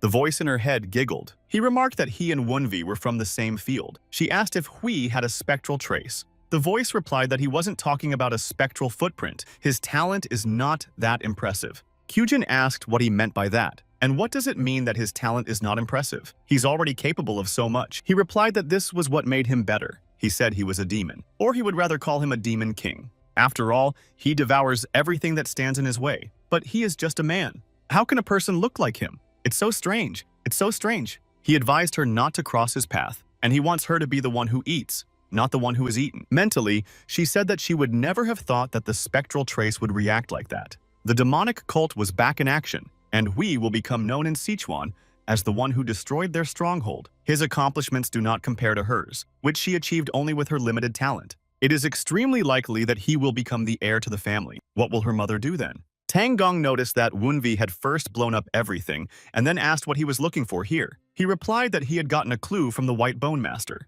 Wunvi discreetly asked Spirit number 15 where the White Bone Master could hide secret records or his treasures. The spirit pointed to places and said that it must be somewhere here. He said that there was a room that only the Master and Baekdong could enter. The spirit added that he was sure that Manhwa would find what he was looking for in that place. At the site, the guy noticed something. There was a device there, so he decided that there must be something underground. When Tan Gong came over, he was amazed at Wunvi's discovery. He told him that he had found the sorcerer's secret hiding place. The boys immediately jumped downstairs to search the secret room of the White Bone Master. While looking at the shelves of scrolls, Tan Gong noticed that he had organized his records and treasures well. Opening one of the diaries, Tan Gong noticed that it looked like a cipher used by a demonic cult. He added that it would be difficult to decipher it on the spot. Master Tang Gong called out to young Mr. Wunvi when he noticed that he was not responding to what he was saying. But the guy, realizing that he had found what he was looking for, continued to read the scroll. It said that these three apparently belonged to the group of the revered demon god Mythos, and it was ordered to capture them before the leader of Mythos appeared. Later, they searched the room. They also studied the records of the White Bone Master about what he did to take root here, and the letters he exchanged with higher officials. They also took the money he had earned. They also found a box with secret recordings signed by Namgun. Wunhui said they should move them before the demon cult and the Namgun clan noticed and stopped them. The guy said that they can't move everything at once, so Tan Gong has to stand guard, and the two of them should bring people who can help them move it. Kyujin then asked Wunhui what he was going to do. He replied that he would follow the trail left by the White Bone Master. He said that he had gotten some information during the battle with him and was going to check it out while he had the chance. She asked if he was going alone and emphasized that it could be a trap. He replied that he had to check it out anyway. Wunvi added that this information could affect their clan's plans. Tan Gong said that he probably could not stop him and warned that one of the other 12 black ghosts might appear. And then he said that he would also go with him. Wunvi thought that, just as he had said, it would not be as easy to deal with the other black ghosts as it was with the White Bone Master. but it would be difficult if he had someone else with him while he searched for the people of the revered demon god mythos. So he told Tan Gong that he needed to protect this place. He emphasized that it would be a great loss to the Tang clan if they did not preserve these things. Tan Gong had no choice but to agree. The guy said that the only one who could reliably pass on information about the incident was Kyujin's sister. At first, Kyujin did not understand what Wunhui was talking about, but when his gaze shifted to her mother, she realized what her half-brother meant. She thought that even if Tang Gong or even Wunhui went with her mother, she could twist things in her favor, so she was the only one who could tell her father the truth. Wunhui promised that he would leave a trail wherever he went. He said they could send reinforcements when they were done with this place. With a sigh, Kyujin said that she would follow him as soon as she had dealt with this place, but he should run away immediately if it gets too dangerous. Tan Gong also asked Wunhui to be careful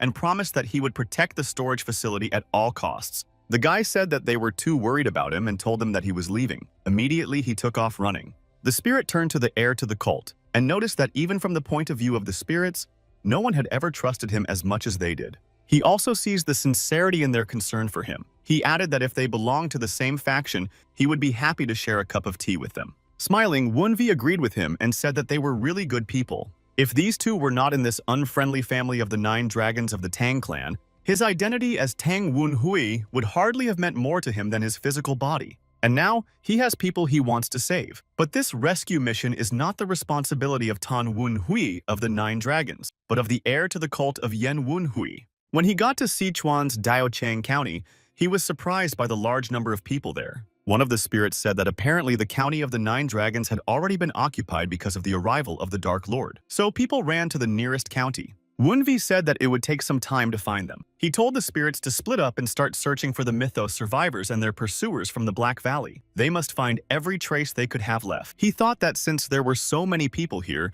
it was obvious that the only right thing to do was to watch from a higher ground. The guy looked around and noticed a place that would be perfect for him. At the entrance, he was greeted by one of the employees, and Wunhui asked him if there were any more seats on the top floor. He replied that there was one table, and the guy immediately flipped a coin and said he would sit at it. The man led Wunhua to a table and told her that this was the perfect place to admire the city. Wunhui thought that demonic people walking in the neighborhood could easily hide their aura, but fortunately, the remnants of demonic energy were still present, so they had not yet left Daocheng County. The spirit said that he had spotted a hidden observer. The mercenary was hiding not far away. Wunhui ordered the spirit to find out the direction in which he was moving. The followers of Mythos must be there. Another spirit reported that he had overheard a conversation. The boy asked what the spirit had learned.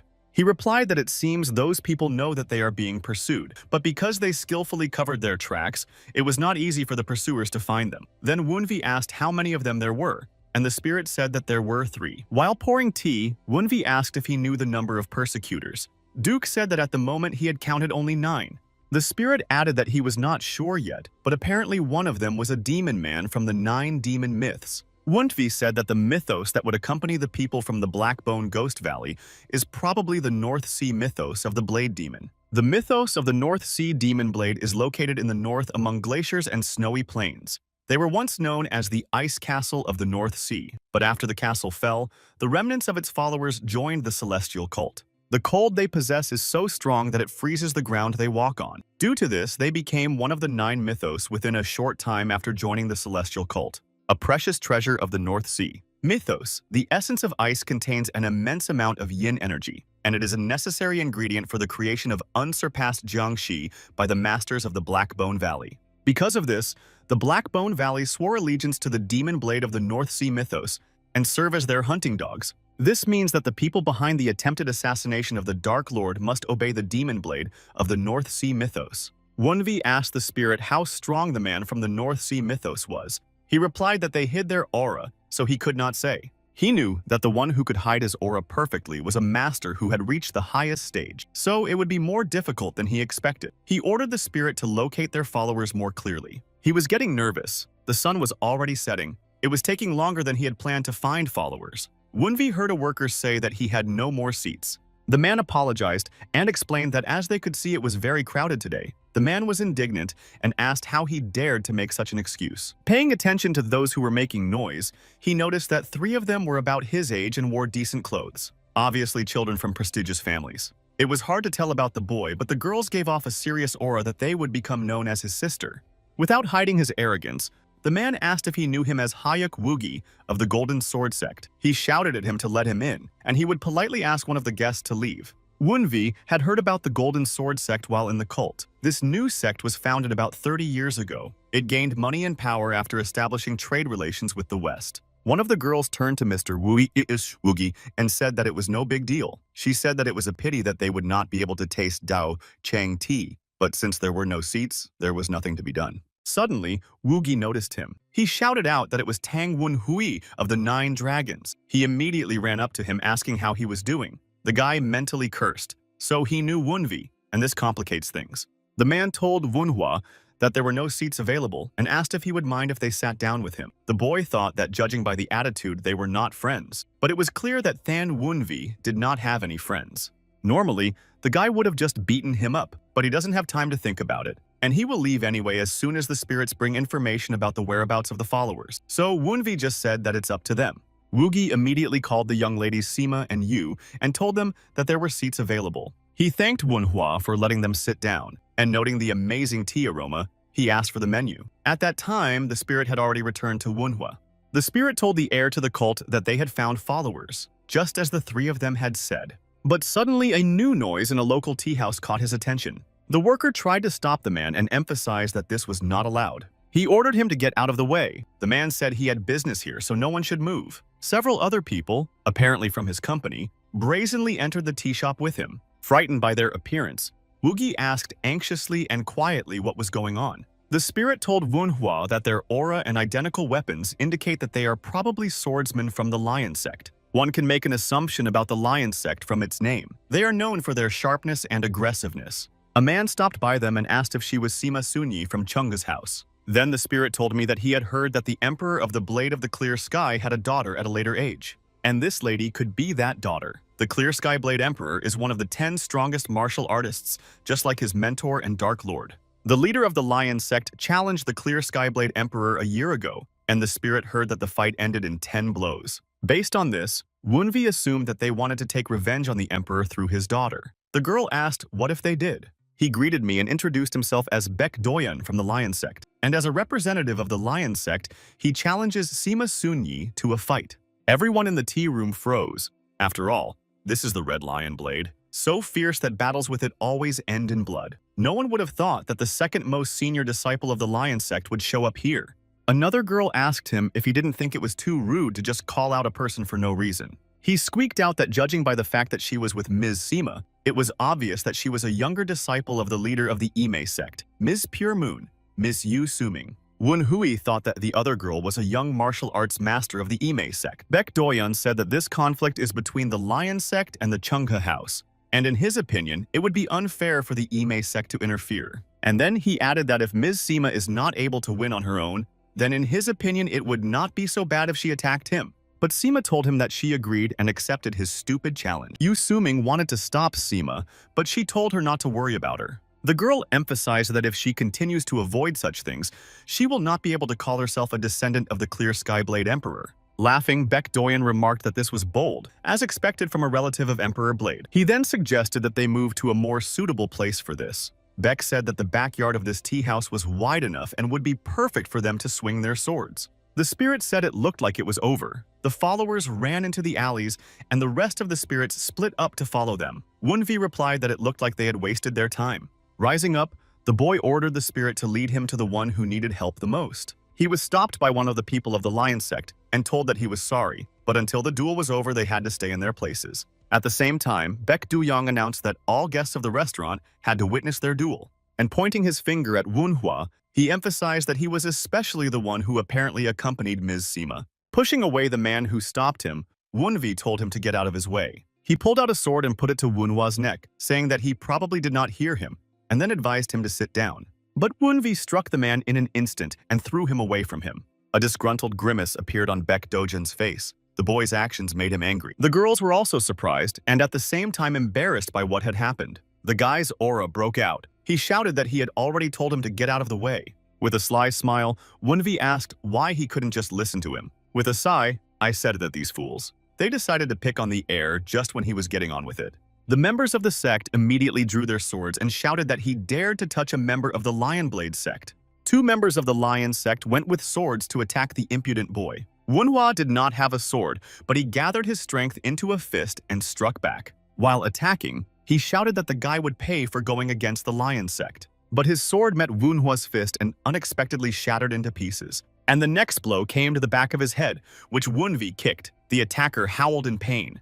Another member of this sect was already flying, swinging his sword and cursing the boy. He attacked Manhwa, who was already ready to repel his attack, screaming. The guy's fist smashed the sword into pieces again and then hit the attacker's jaw. He immediately fell under the feet of other members of the lion sect from a strong aimed blow. They were members of the elite Lion Blade unit, with whose power they rule the entire Guizhou province. Looking at the boy, Baek Do-young could not believe that he had defeated two of them with such ease. Pulling out his sword, he said that a duel was waiting for him, so he was not going to interfere. He shouted that now he would have to show him why he was called the Red Blade. Manhwa thought that normally he would have just disarmed them, but these guys really showed up at the wrong time. The boy quickly jumped away from the sword that Baek Do-young swung at him. Then Baek Do-young noticed that at least he knew how to dodge, but once his sword got to him, he would have to fight him. He made several attempts to strike, but the boy was always dodging with great skill. Angry, Baek Do-young cursed and shouted that all he could do was run away. He shouted for the boy to stand up and fight.